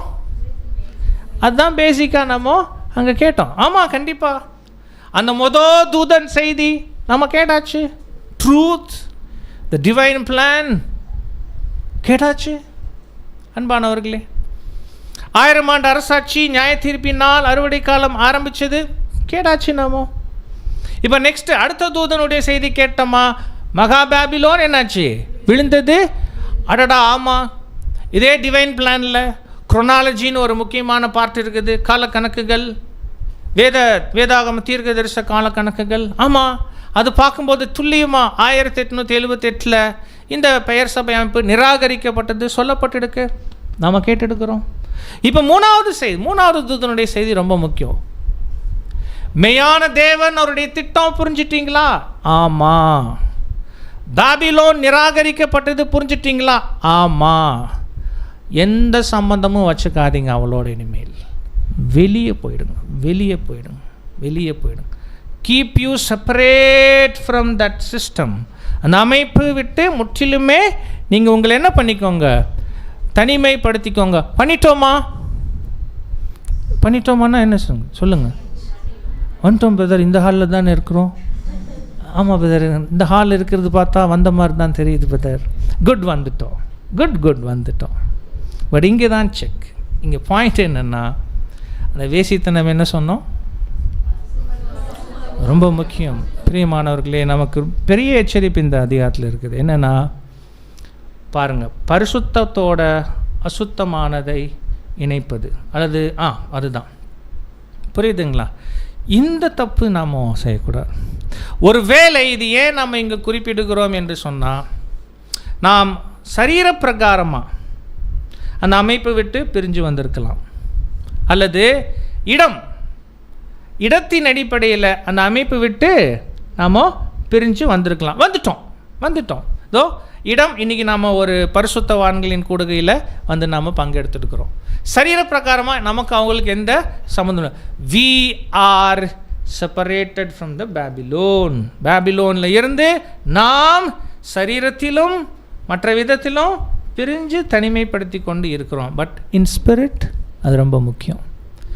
ஆவியில் அது ரொம்ப முக்கியம். அந்த எச்சரிப்பு தான் இங்கே நமக்கு இருக்குது. அந்த ஆவியில் பாருங்கள், வசனம் சொல்லும்போது 3ஆம் தூதன் மிருகத்தையும் அதன் சொரூபத்தையும் வணங்கி தன் நெற்றியிலாவது தன் கையிலாவது அதன் முத்திரையை தரித்து கொள்ளுகிறவன் எவனோ. புரியுதுங்களா? அப்படின்னா நெற்றியிலாவது அப்புறம் என்னது? ஆமாம், உங்களுடைய யோசனையில், உங்களுடைய சிந்திக்கும் விதத்தில், புரியுதுங்களா? நீங்கள் அந்த அமைப்பினுடைய ஆவியை உடையவர்களாக இருக்கிறீங்களா? உங்களுடைய கைகளின் பிரயாசங்கள், உங்களுடைய முயற்சிகள், உங்கள் செயல்பாடுகள் என்று சொல்லும்போது அந்த அமைப்பினுடைய ஆவியை உடையவர்களாக நீங்கள் அங்கே செயல்பட்டுடுறீங்களா என்பது ரொம்ப முக்கியம். அப்படி இருப்பவங்க மேலே தேவ கோபாக்கினி ஆகிய பாத்திரத்தில் கலப்பில்லாமல் வார்க்கப்பட்ட அவருடைய உக்கிரமான மதுவை குடித்துன்னு அவங்களுக்கு ஒரு சில தண்டனைகள் அங்கே சொல்லப்படுது. சகோதர சகோதரிகளே, இதில் நமக்கான பாடம் என்ன, நமக்கான எச்சரிப்பு என்ன என்று சொன்னால், கண்டிப்பாக தெய்வீக திட்டத்தை அறிந்தவர்களாக, மெய்யான தேவனை அறிந்து பயந்து தொழுது அவரை மகிமைப்படுத்துகிறவர்களாக, பொய்யான அமைப்பு நியாயம் தீர்க்கப்பட்டதை புரிஞ்சு அந்த அமைப்பை விட்டு நம்மை விடுவித்து கொண்டவர்களாக இன்றைக்கு இந்த அறுவடை காலத்தில் கர்த்தருடைய சரீரத்தின் அங்கங்களாக நாம் வாழ்ந்து கொண்டிருக்கிறோம். ஆனால் ரொம்ப முக்கியம், அந்த அமைப்புக்கிட்டே காணப்பட்டுட்ட அந்த வேசித்தனம் என்பது நம்மிடத்தில் அங்கே எந்த விதத்திலுமே இருந்துடக்கூடாது. அப்படின்னா நமது ஆவியில் அது இருந்துடக்கூடாது. அப்படின்னா பரிசுத்தத்தோடு அசுத்தமானதை கலக்கக்கூடாது. ஒருவேளை நாம் அதை செய்வதற்கு வாய்ப்புகள் இருந்துடுதா? எந்த விதத்தில் அங்கே செஞ்சிடுவோம் அப்படின்னு சொன்னால் ஒரு சில உதாரணங்கள் மாத்திரம் நம்ம அங்கே சொல்கிறோம். சரிங்களா? அது நீங்கள் உள்வாங்கிட்டா அங்கே போதும். இப்போது சத்தியத்தை அறிந்துட்ட ஜனங்களாக இருந்துட்டு, புரியுதா?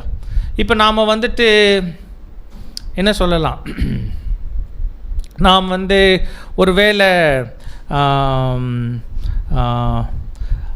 என்ன சொல்லலாம், இப்போ இந்த கான்ட்ரோவர்ஷிஸ்ன்னு நீங்கள் கேள்விப்பட்டு எடுப்பீங்க இல்லையா? கான்ட்ரோவர்சிஸ்ன்னு என்ன? இல்லாட்டி கான்ட்ரோவர்சிஸ் இல்லை, கான்ஸ்பிரசிஸ். அதுக்கு என்ன பிரதர்? கான்ஸ்பிரசி. அதாவது சத்தியம் இல்லை, வேதத்தோடு சம்மந்தமானது இல்லை, ஆனால் நம்ம ஆர்வத்தை தூண்டுற மாதிரி ஏகப்பட்ட ஒரு கருத்துக்கள், அதை பற்றி இதை பற்றி. உதாரணத்துக்கு இலுமினாட்டி எல்லாம் கேள்விப்பட்டிருப்பீங்களே, வாட்ஸ்அப்பில் யார் யாருக்கு அனுப்பிச்சி விட்டீங்க, புரியுது? இப்படியெல்லாம் சொல்கிறாங்க பிரதர், அப்படி இருக்கு பிரதர், இதெல்லாம் நோ நோ, இது வந்து நம்ம பண்ணக்கூடாது. அதே மாதிரி ஒரு ட்ரூத்தில் இருக்கக்கூடியவர் நம்ம ஒரு அளவுக்கு மேலே, ஒரு அளவுங்கிறதே ரொம்ப ரொம்ப கம்மி. இந்த அரசியல் விஷயங்கள் இன்னும் அதில் இன்ட்ரெஸ்ட் காமிக்கக்கூடாது. பாருங்கள், இப்போ நம்ம சொல்கிறது எல்லாமே இது தெளிவாக பேபிலோனில் இருக்கிறவங்க நல்லா செய்கிறவங்க. அவங்களுக்கு ட்ரூத்தை பார்க்கிலும் இந்த கான்ஸ்பிரசி தியரிஸ் எல்லாம் ரொம்ப இன்ட்ரெஸ்ட் அவங்களுக்கு. யாரையோ பற்றி எதையோ பற்றி உண்மையோ இல்லையோ கற்பனையாக கேட்குறதுக்கு இன்ட்ரெஸ்டாக இருக்கிறத செய்தியாக, தகவல்களாக, வீடியோவாக, பிடிஎஃபாக எல்லாம் ஷேர் பண்ணுவாங்க. நாம் அதில் எல்லாம் போய் ரொம்ப படிக்கிறதுக்கு இன்ட்ரெஸ்ட்டாக இருக்கும். அது பேசுறதுக்கு இன்னும் நல்லா இன்ட்ரெஸ்ட்டாக இருக்கும். ஏன்னா நாம் பேசினா ஏற்றமாக இருக்கிறவங்க கண் என்ன ஆகும், வெளியே வந்துடும். அது பார்க்கும்போது ஒரு சந்தோஷம் வந்துடும். புரியுதா? அதில் வந்து நம்ம நேரத்தை அந்த கான்ஸ்பிரசி தியரியெல்லாம் நம்ம இன்வால்வ் ஆகிட்டு இருப்போம். அல்லது வந்துட்டு நம்ம ஊர் அரசியல், இல்லாட்டி நம்ம ஊர் விட்டு வெளிநாட்டு அரசியல், ஒரு லெவலுக்கு மேலே ஏதோ ட்ரூத்தை வந்து டிஸ்கஸ் பண்ணுற ஆங்கிளில் ஓவராக நாம் அங்கே செய்து கொண்டிருப்போம். அல்லது சமுதாயத்தில் நடக்கக்கூடிய மாற்றங்கள், சோஷியல் ஆக்டிவிட்டீஸ், இது பற்றி நம்ம அதிகமாக தியானிப்பவர்களாக, சிந்திப்பவர்களாக இருக்கும். அப்படின்னா இது வந்து என்னென்னா, இதுதான் வந்து மிக்சிங் ஹோலி வித் ப்ரொஃபேன் திங்ஸ். அப்படின்னா தேவன் கொடுத்திருக்கக்கூடிய பரிசுத்தாவியை பரிசுத்தத்துக்கு என்று நாம் பயன்படுத்திடாமல் மாம்சமான உலகத்துக்குரிய விஷயங்களில் அவைகளை ஈடுபடுத்துவதற்கு நாம் போயிட்டு அந்த மாதிரி காரியங்களை நாம் அதிகமாக ஸ்லாகிப்பதும், அதுக்காக தியானம் பண்ணுறதுக்கு நம்மை ஒப்பு கொடுப்பதும், அப்புறம் நேரத்தை அதிகமாக செலவிடுவது என்பது கண்டிப்பாக ட்ரூத்தில் இருக்கக்கூடிய சகோதர சகோதரிகள் மத்தியில் செய்யப்படக்கூடிய ஒரு விஷயம். ஸோ இது வந்து என்னென்னா, அந்த ஒரு என்ன சொல்லலாம், அந்த ஒரு வேசித்தனம் தான், கிட்டத்தட்ட அது ஒரு வேசித்தனம் தான். பாயிண்ட் என்ன அப்படின்னா, இங்கே நம்ம சொல்ல வருவது அன்பானவர்களே, சரீரத்தின் அளவிலையும் அல்லது நாம் கூடி வருகிற இடத்தின் அடிப்படையிலையும் பேபிலோனை விட்டு நம்ம பிரிந்து வந்தவர்கள் தான். ஆனால் வந்துட்டால் கூட பேபிலோனுக்குள்ளே இருக்கக்கூடிய ஆவி என்பது எந்த விதத்துலேயும், எந்த விஷயத்துலேயும், எந்த அளவுலேயும் நம்ம இடத்துல காணப்படக்கூடாது. அவங்கள விட்டு வெளியே வந்தாச்சு, ஈவன் இன் ஸ்பிரிட் அப்படி இருக்கணும். ஆவியில் கூட அங்கே எதெல்லாம் கடைப்பிடிக்கப்படுதோ, அங்கே எதெல்லாம் செய்யப்படுதோ, அங்கே எதெல்லாம் நம்பப்படுதோ, அதெல்லாம் நாம் இங்கே டோட்டலாகவே விட்டுட்டோம் என்பது போல் இருக்கணும். ஏன்னா இன்றைக்கி வந்துட்டு கையில் ஏகப்பட்ட உபகரணங்கள் நமக்கு இருக்குது, மிகப்பெரிய தொழில்நுட்ப ஆசீர்வாதங்கள் நமக்கு கையில் இருக்குது. சும்மா எடுத்து ஓப்பன் பண்ணால் நம்ம வந்து நம்மளுடைய ஆர்வத்தை ஈர்க்கிற, நம்முடைய கவனத்தை திசை திருப்பக்கூடிய தகவல்கள் என்று உலக பிரகாரமானது, அரசியல் சம்பந்தமானது, ஆர்வத்தை தூண்டக்கூடிய மற்ற வினோதமான தகவல்கள் என்பதெல்லாம் அங்கே இருக்கும். பட் இதற்கு நாம் நம்முடைய இருதயத்தை கொடுக்குறோமா, நம்முடைய நேரத்தை கொடுத்துடுறோமா, நம்ம கவனத்தை கொடுத்துடுறோமா? ஒருவேளை அப்படி பண்ணால் ஆர் வி ஸ்பிரிச்சுவல், நம்ம ஆவிக்குரியவர்களாக இருந்து அதில் ஈடுபடுறோமா? அதுதான் ரொம்ப முக்கியம். நோ அப்போஸ்தலன் பவுல் அழகாக சொல்லுவார் இல்லையா, கிறிஸ்துவை தவிர உங்களுக்குள்ள வேறொன்றையும் அறியாதிருக்க விரும்புகிறேன். ஸோ நியூ கிரீச்சர்னா பி அ நியூ கிரீச்சர், புது சிருஷ்டியாக இருங்க. ஆவிக்குரியவர்களா இருங்க. உங்கள் பக்தி விருத்திக்கு ஏதுவாக எது படிக்கணும், எது பேசணும், எது ஸ்லாகிக்கணும், எதில் கவனம் கொடுக்கணும், கான்சன்ட்ரேட், ஃபோக்கஸ் ஆன் தட். அதை கவனிங்க, அதன் மீது உங்கள் கவனத்தை போடுங்க. வேறு எதன் மீதும் அங்கே போட்டுடக்கூடாது. ரொம்ப சீரியஸான லெசன் இருக்கீங்க நமக்கு. பாருங்கள், அந்த அந்த அந்த தூதர்களுடைய ஆர்டர் பாருங்கள், எவ்வளோ ஆச்சரியமாக இருக்குது.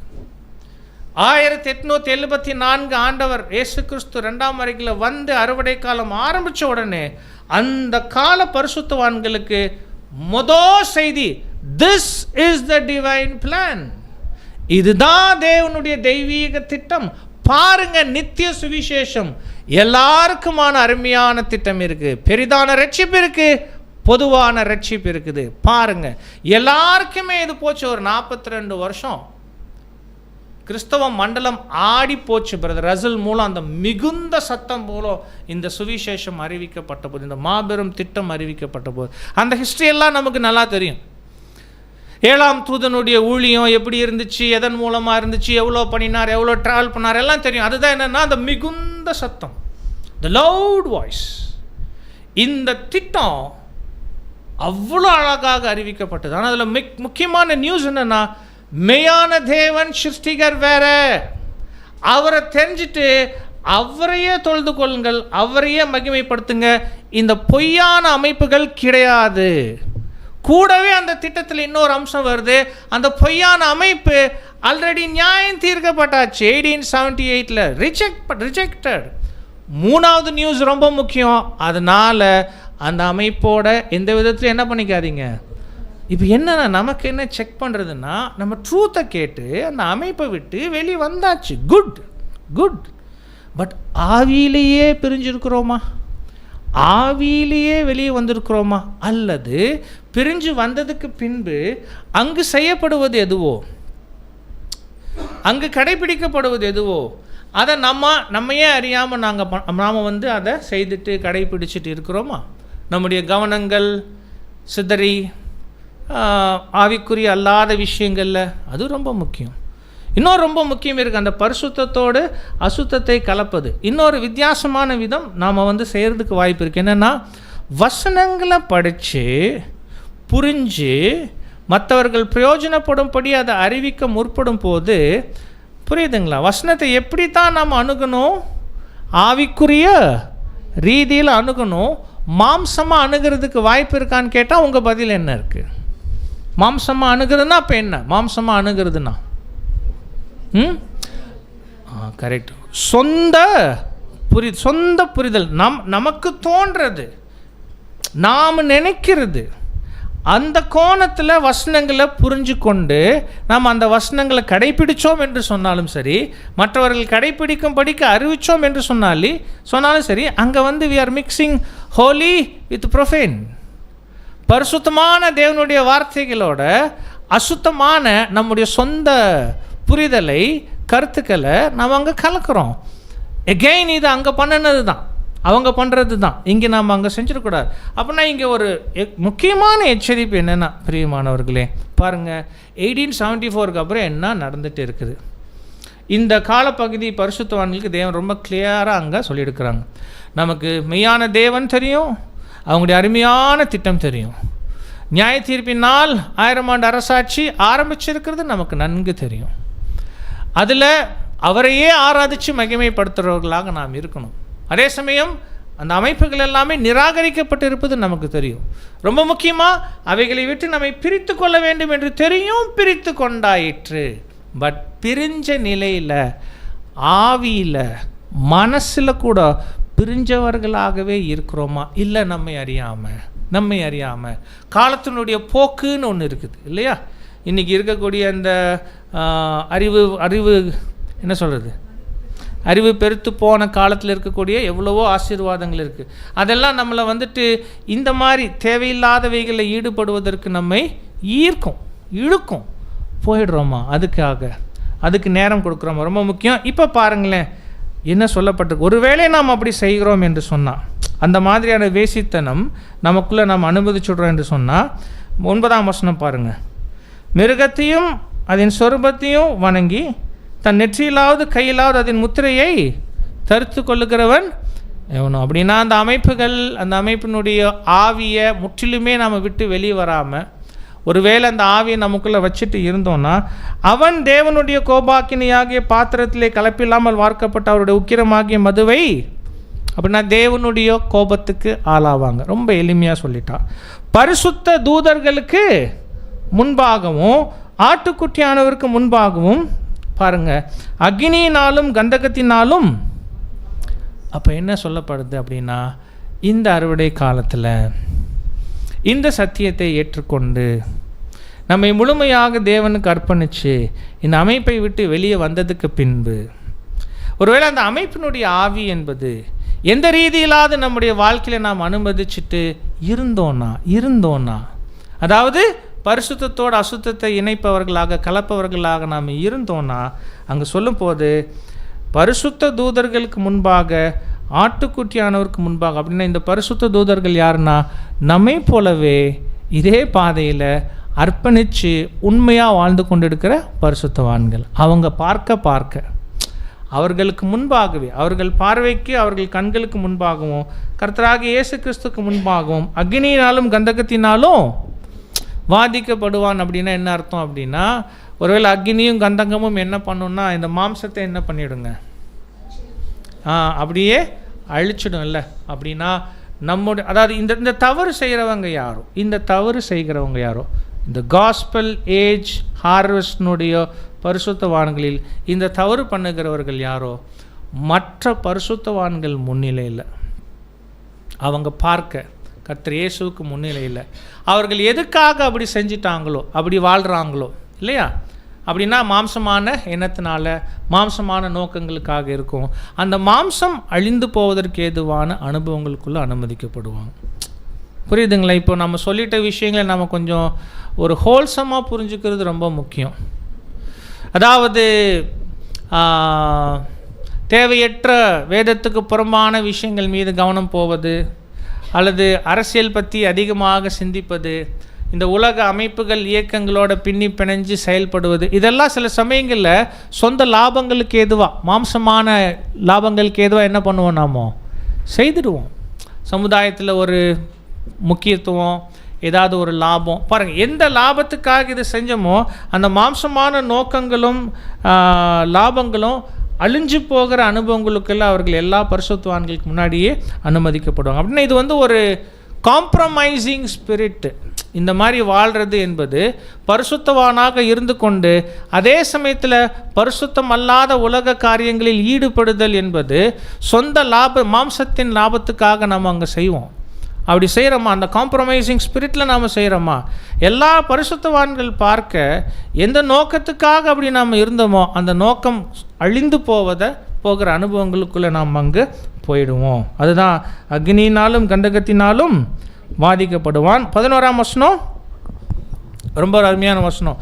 அவர்களுடைய வாதையின் புகை என்ன ஆகிடும், சதா காலங்களிலும் எழும்பும். ஆக்சுவலாக வெளிப்படுத்தின விசேஷத்தில் இந்த புகை ரொம்ப அருமையான ஒரு அடையாளம். எது உங்களுக்கு தெரியுமா? அதாவது புகை எதுக்கு அடையாளமாக இருக்குன்னு?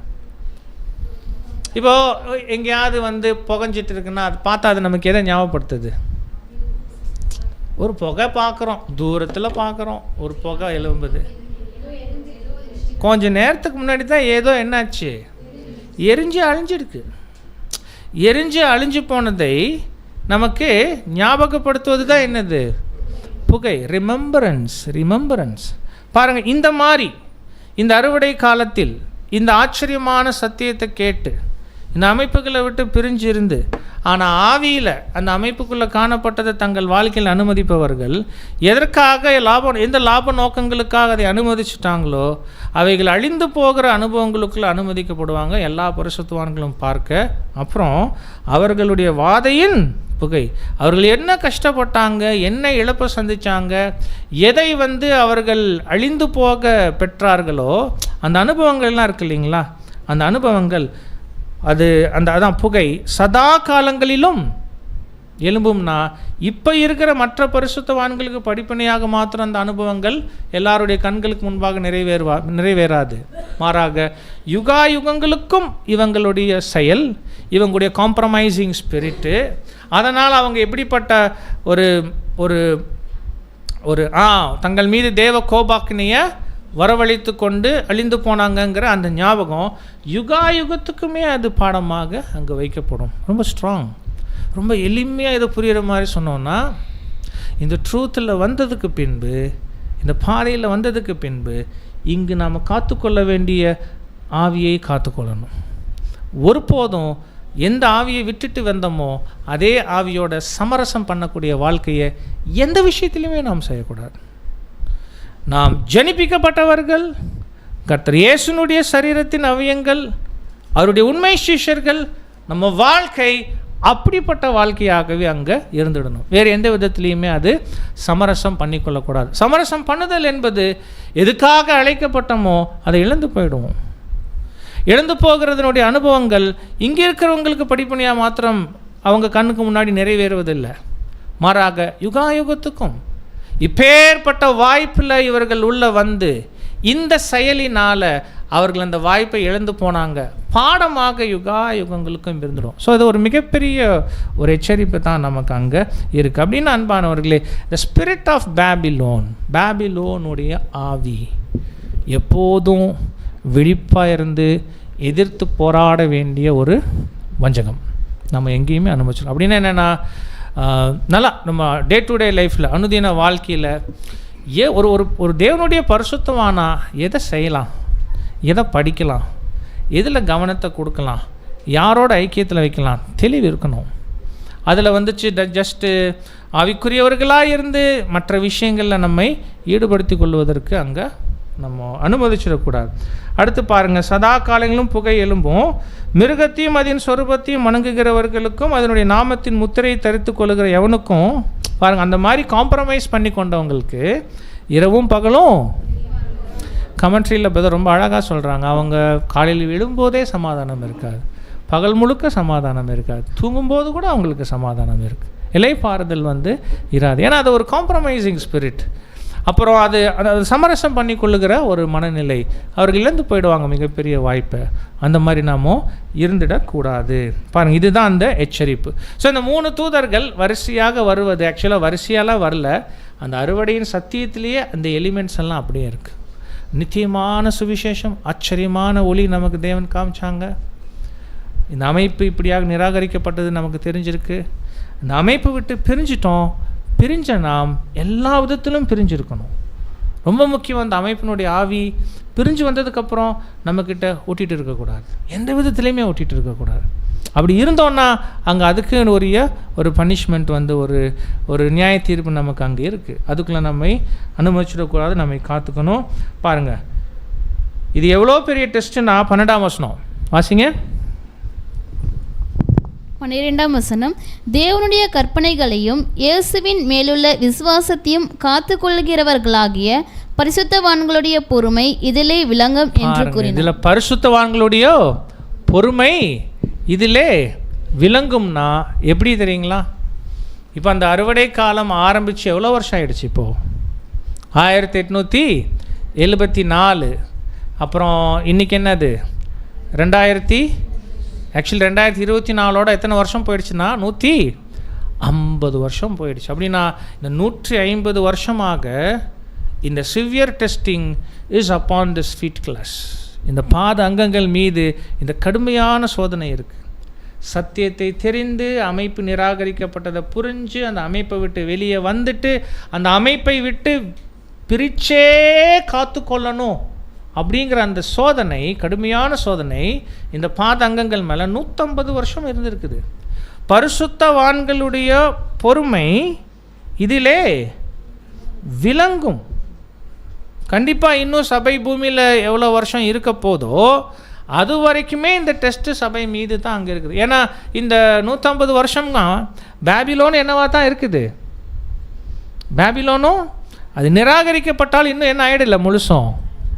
அதுதான் நமக்கான ஒரு பெரிய டெம்டேஷன். அது நிராகரிக்கப்பட்டிருக்கு, அதன் மீதான நியாய தீர்ப்பு துவங்கி இருக்குது, ஆனால் முழுமை பெறலை.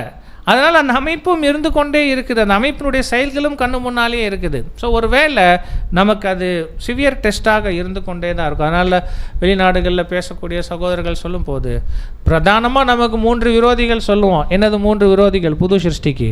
மாம்சம், உலகம், சாத்தான். we have a 4th enemy, the Christendom. நமக்கு ஒரு 4ஆவதாக ஒரு விரோதி இருந்துக்கிட்டே தான் இருக்கும். என்னது? இந்த பெயர் சபை மண்டலம், அதனுடைய ஆவி என்பது நமக்கு ஒரு சோதனை தான். ஏதாவது ஒரு ரீதியில் நம்மளை அப்படி சமரசம் பண்ணிக்கொள்ள இழுத்துக்கொண்டே தான் அங்கே இருக்கும். ரொம்ப கேர்ஃபுல்லாக இருக்கணும். இப்போ அன்பானவர்களே, 13ஆம் வசனத்தில் ஒரு ஆறுதல் இருக்குது. பாருங்கள், இப்போ அறுவடை காலம் ஆரம்பித்து அந்த அறுவடை காலத்து பரிசுத்தவான்களுக்கு இந்த மாதிரி செய்திகளும் எச்சரிப்புகளும் அங்கே கொடுத்துட்டாலும் பாருங்கள், உடனே வந்து கர்த்தர் இயேசு வந்து நமக்கு ஒரு ஆறுதல் அங்கே கொடுக்குறாங்க. வாசிங்க 13ஆம் வசனம். 13ஆம் வசனம். பின்பு பரலோகத்தில் இருந்து ஒரு சத்தம் உண்டாக கேட்டேன். அது கர்த்தருக்குள் மரிக்கிறவர்கள் இது முதல் பாக்கியவான்கள் என்று எழுது. அவர்கள் தங்கள் பிரயாசங்களை விட்டொழிந்து இளைப்பாறுவார்கள். அவர்களுடைய கிரியைகள் அவர்களோட கூடப்போம். ஆவியானவரும் ஆம் என்று திருவுளம் பற்றுகிறார் என்று சொல்லிற்று. பிரியமானவர்களே, பாருங்கள், இவ்வளோ நேரம் நமக்கு ஒரு ஜென்ரல் பிளானை சொல்லிட்டு ஒரு பொதுவான திட்டத்தை விளக்கிட்டு அந்த திட்டத்தில் நமக்கான ஒரு எச்சரிப்பை ரொம்ப கடுமையாக உச்சரித்த பின்னர் உடனே நம்ம மனசு சோர்ந்து போயிடக்கூடாது என்று சொல்லி நமக்கே ஒரு மிகப்பெரிய ஆறுதலை 13ஆம் வசனத்தில் கர்த்தர் வந்து அங்கே சொல்கிறாங்க. பாருங்கள், பின்பு பரலோகத்திலிருந்து ஒரு சத்தம் உண்டாக கேட்டேன். பாருங்கள், அந்த சத்தம் கொடுக்கக்கூடிய செய்தி ரொம்ப ஆறுதலான செய்தி. ஆனால் அந்த வசனம் தமிழில் வந்து தப்பு, சரியா? தமிழில் வந்து எப்படி இருக்குங்க? கர்த்தருக்குள் மரிக்கிறவர்கள் இது முதற்கொண்டு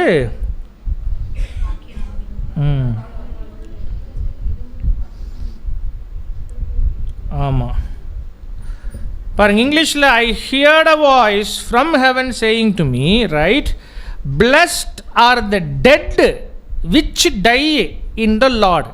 2 வருது. Blessed are the dead which die in the Lord. தமிழில் அது வரல. கர்த்தருக்குள் மரிக்கிறவர்கள்னு மாத்திரம்தான் இருக்குது. ஒரே ஒரு வார்த்தை தான் வருது. இங்கிலீஷில் 2 வருது. ஸோ இந்த வசனம் தமிழில் எப்படி இருக்கணும்னா நீங்கள் தைரியமாக ஸ்ட்ரைக் அவுட் பண்ணிவிட்டு எழுதிக்கலாம், சரியா? தமிழில் வந்து அது ஒரு பெரிய மிஸ்டேக். அது கர்த்தருக்குள் வெறுமனே மரிப்பவர்கள் என்று அங்கே இல்லை. தமிழில் எப்படி இருக்கணும்னா பாருங்கள், பின்பு, நான் சொல்கிறத நீங்கள் அப்படியே நோட் பண்ணிக்கிட்டா நல்லது. பின்பு பரலோகத்திலிருந்து ஒரு சத்தம் உண்டாக கேட்டேன். அது இது முதல் கர்த்தருக்குள் மரித்தவர்கள். என்ன வரணும்? கர்த்தருக்குள் மரித்தவர்கள், பாக்கியவான்கள் என்று எழுது. அந்த வார்த்தை வேணும், அது ரொம்ப முக்கியம். இது சொல்லுங்கள் நீங்கள் யாருன்னு. பாருங்களேன், கர்த்தருக்குள் இது முதல் எது முதல்? நோ ரெவல்யூஷன் போகும்போது அந்த டைம் எல்லாம் ரொம்ப க்ளீனாக வாட்ச் பண்ணும். 1874 மெசேஜ் ஆரம்பிச்சுதா முதல் தூதன், இல்லைங்களா? அப்புறம் 2வது தூதன் 1878 வந்தாரா? அந்த அமைப்பு என்ன பண்ணப்பட்டுச்சு?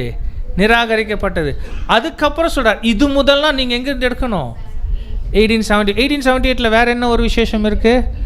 முதலாம் எக்ஸாக்ட்லி முதலாம் யுத்தத்தில் நடந்துடுச்சு, ஆரம்பிச்சிடுச்சு. இப்போ சொல்ற ஆரம்பிச்சதுக்கப்புறம் இது முதல், இதுக்கு மேலே 1878க்கு அப்புறம் அப்படின்னா கர்த்தருக்குள் மரித்தவர்கள். எனக்கு மரிக்கிறதுக்கு அர்த்தம் சொல்லுங்கள், 2வது மரிக்கிறதுக்கு அர்த்தம் சொல்லுங்கள். கர்த்தருக்குள் மரித்தவர்கள் அது என்னது?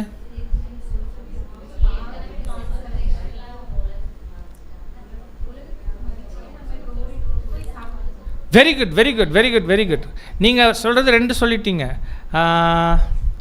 உலகத்துக்கு மரித்திருக்கிறதுன்னு ஒன்று சொன்னீங்க, அப்புறம் நிஜமாக சாவறதுன்னு சொன்னீங்க. எனக்கு என்ன சொன்னால் போதுன்னா, எது உலகத்துக்கு மரிக்கிறதுங்க, எது உண்மையிலே சாவறது, அது மாத்திரம் சொல்லுங்கள்.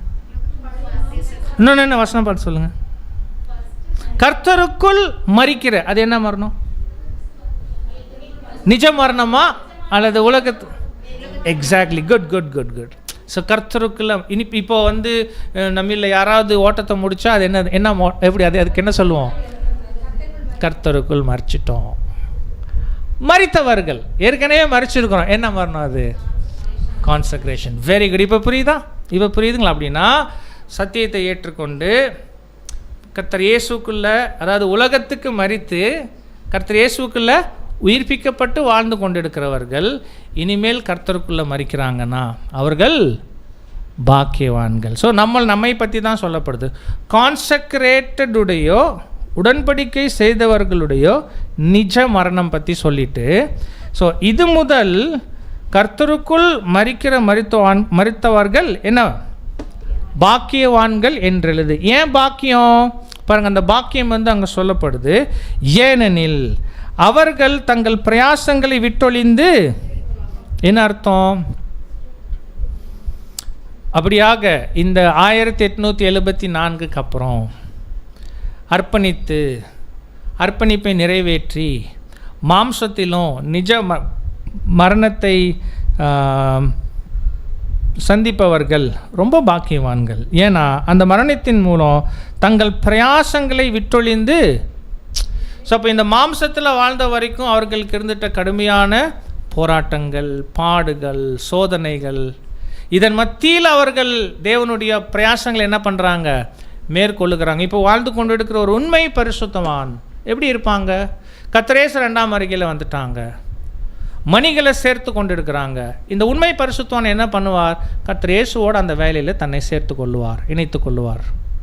அவரும் அவருடைய மணிகளை சேர்க்கக்கூடிய வேலையில் தனக்கு என்ன பங்கு இருக்கோ அதை முழு பலத்தோடு செய்வார். அது எதுவாக இருந்தாலும் கூட சரி. ஆனால் அப்படி செய்யும்போது அவருக்கே உண்டான பாடுகள் இருக்கும், சோதனைகள் இருக்கும், பலகீனங்கள் இருக்கும், சோதனை, இவைகள் எல்லாவற்றின் மத்தியில் அதான் அந்த பிரயாசம்.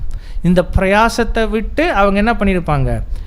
ஏன்னா ஒரு உண்மையாக ஓடி ஓட்டத்தை மரணத்தின் மூலம் முடிக்கும் போது அந்த மரணத்தின் மூலம் அவங்களுக்கு என்ன இருக்குது? ஒரு மிகப்பெரிய இளைப்பாறுதல். அப்படின்னா இந்த பாடுள்ள ஜீவியம் முடிவுக்கு வந்தாச்சு. ஆனால் பியூட்டிஃபுல்லான விஷயம், அவர்களுடைய கிரியைகள் அவர்களோட கூட போகும். என்ன அர்த்தம்? அது அவங்க கிரியைகள் அவர்களோடு கூட போகும்னு என்ன அர்த்தம்? அந்த கிரியைகள் என்ன?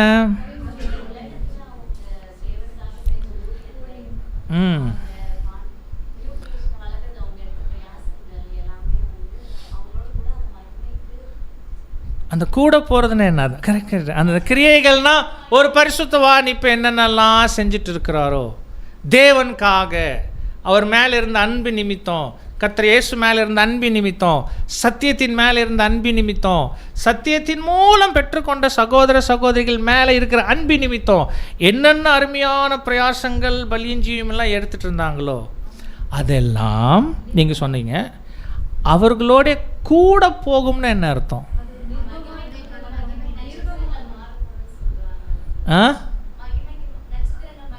அதெல்லாம் ஓகே, அதெல்லாம் இல்லை. செஞ்சதெல்லாம் கூட, அதுக்கு பதில் சொல்லுங்கள், அதுதான் முக்கியம். ஆக்சுவலாக பாக்கியமே அதுதான். அதனால தான் நான் ஸ்ட்ரெஸ் பண்ணுறேன். கர்த்தருக்குள் மரித்தவர்கள் பாக்கியவான்கள். 1878 அப்புறம் இந்த பாதையில் வாழ்ந்து, எப்படி வாழ்ந்து அந்த மெசேஜ் எல்லாம் கேட்ட மாதிரி அந்த திட்டத்தை புரிஞ்சு பாபிலோனை விட்டு விலகி வந்து ஆவியிலும் மாம்சத்திலும் பிரிஞ்சே இருந்து உண்மையாக வாழ்ந்து பொறுமையோடு ஓட்டத்தை முடிக்கிறவங்க பாக்கியவான்கள். ஏன்னா அப்படி ஓட்டத்தை முடிக்கும் போது இந்த மாம்சத்தினுடைய பாடுள்ள ஜீவியம் முடிவுக்கு வந்திருக்கும். அது மாத்திரம் இல்லை, பாக்கியம் இங்கே என்ன வேலையை செஞ்சிட்டு இருந்தாங்களோ கூடவே போகும்னா என்னென்னா, இவங்களுடைய மரணம் உயிர்த்தெழுதல் எப்படி நடக்கும்? ரெண்டுக்கும் டைம் கேப் எவ்வளோ?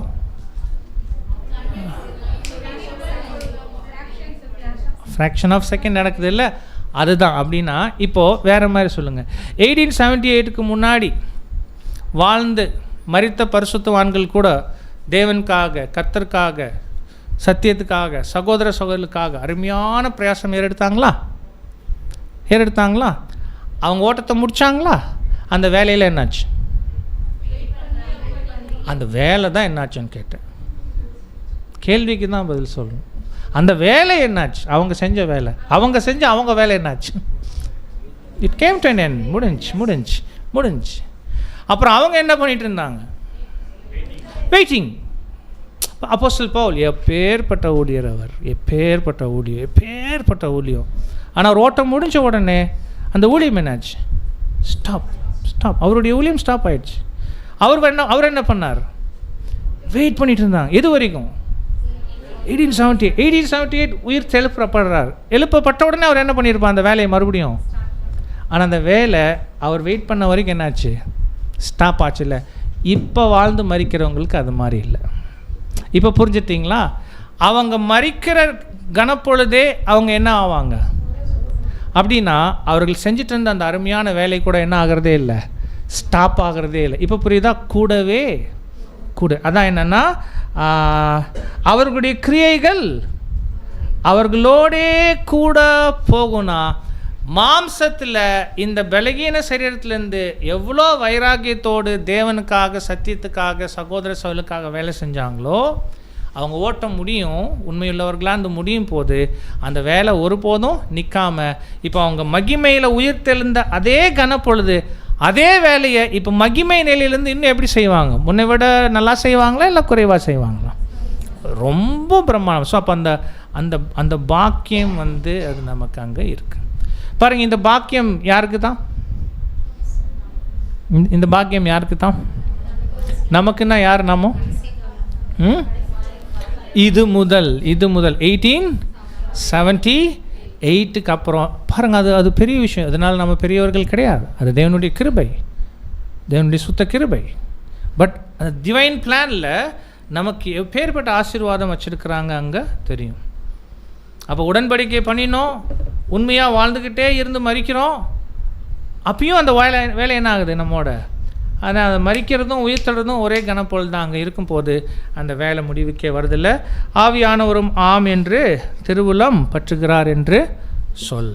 அன்பானவர்களே, ஸோ அப்போது அந்த ஒரு ஆறுதல் வந்து நமக்கு. அப்படின்னா நீங்கள் அந்த முதல் தூதனை சத்தம் கேட்டு, ரெண்டாம் தூதனுடைய சத்தமும் கேட்டு, மூணாம் தூதனுடைய சத்தமும் கேட்டு நீடிய பொறுமையோடு இந்த ஓட்டத்தை ஓடி உங்களை காத்து கொண்டு வெற்றிகரமாக முடித்தா உங்களுக்கு ஒரு பெரிய பாக்கியம் இருக்குது. உங்கள் வேலைகள் இங்கே எப்படி இருந்துச்சோ அது அப்படியே உங்களோட உயிர்த்தெழுதலிலும் உங்களோடு கூட வந்து தொடர்ந்து நீங்கள் மகிமையில் இருந்து நீங்கள் அந்த வேலை செய்பவர்களாகவே இருப்பீங்க. இது வந்து உங்களுக்கான பிளஸ்ஸிங், உங்களுக்கான பாக்கியம் பிரியமானவர்களே. ஸோ இதுவே இன்றைக்கி உங்கள் மத்தியில் நாம் அங்கே பேச விரும்பிட்ட பாடம். ஆனால் நமக்கு ஒரு எச்சரிப்பு வந்து ரொம்ப முக்கியமாக இருக்குது. கண்டிப்பாக தெய்வீக திட்டத்தை அறிந்து கொண்டோம், அதனுடைய அம்சங்கள் எல்லாவற்றையும் நம்ம அங்கே புரிந்து கொண்டோம். இந்த அமைப்பினுடைய உண்மை தோற்றத்தை நம்ம உள்வாங்கிட்டோம். அந்த அமைப்பை விட்டு உண்மையிலே நம்மை பிரித்து கொண்டோம். இன்றைக்கி மாம்சத்தில் அந்த அமைப்பை விட்டு நாம் பிரிந்து இருக்கிறோம். பட் ஒரே ஒரு எச்சரிப்பு என்னென்னா, மாம்சத்தில் பிரிஞ்சிருக்கிற நாம் ஆவியிலும் அமைப்பை விட்டு எப்படி தான் இருக்கணும்? பிரிஞ்சே தான் இருக்கணும். ஒருவேளை ஆவியில் பிரியல, மாம்சத்தில் தான் பிரிஞ்சு வந்துட்டோம், ஆனால் இன்னும் உள்ள அங்கே இருக்கிற ஆவி தான் இருக்கணும். இன்னும் நாம் எங்கே தான் இருக்கிறோம்? அது சொல்கிறக்கே மனசு வர மாதிரி கொஞ்சம் கஷ்டம். சே என்ன பதர் இப்படி என்ன அப்படி தாங்க பதர். ஸோ அது பண்ணக்கூடாது.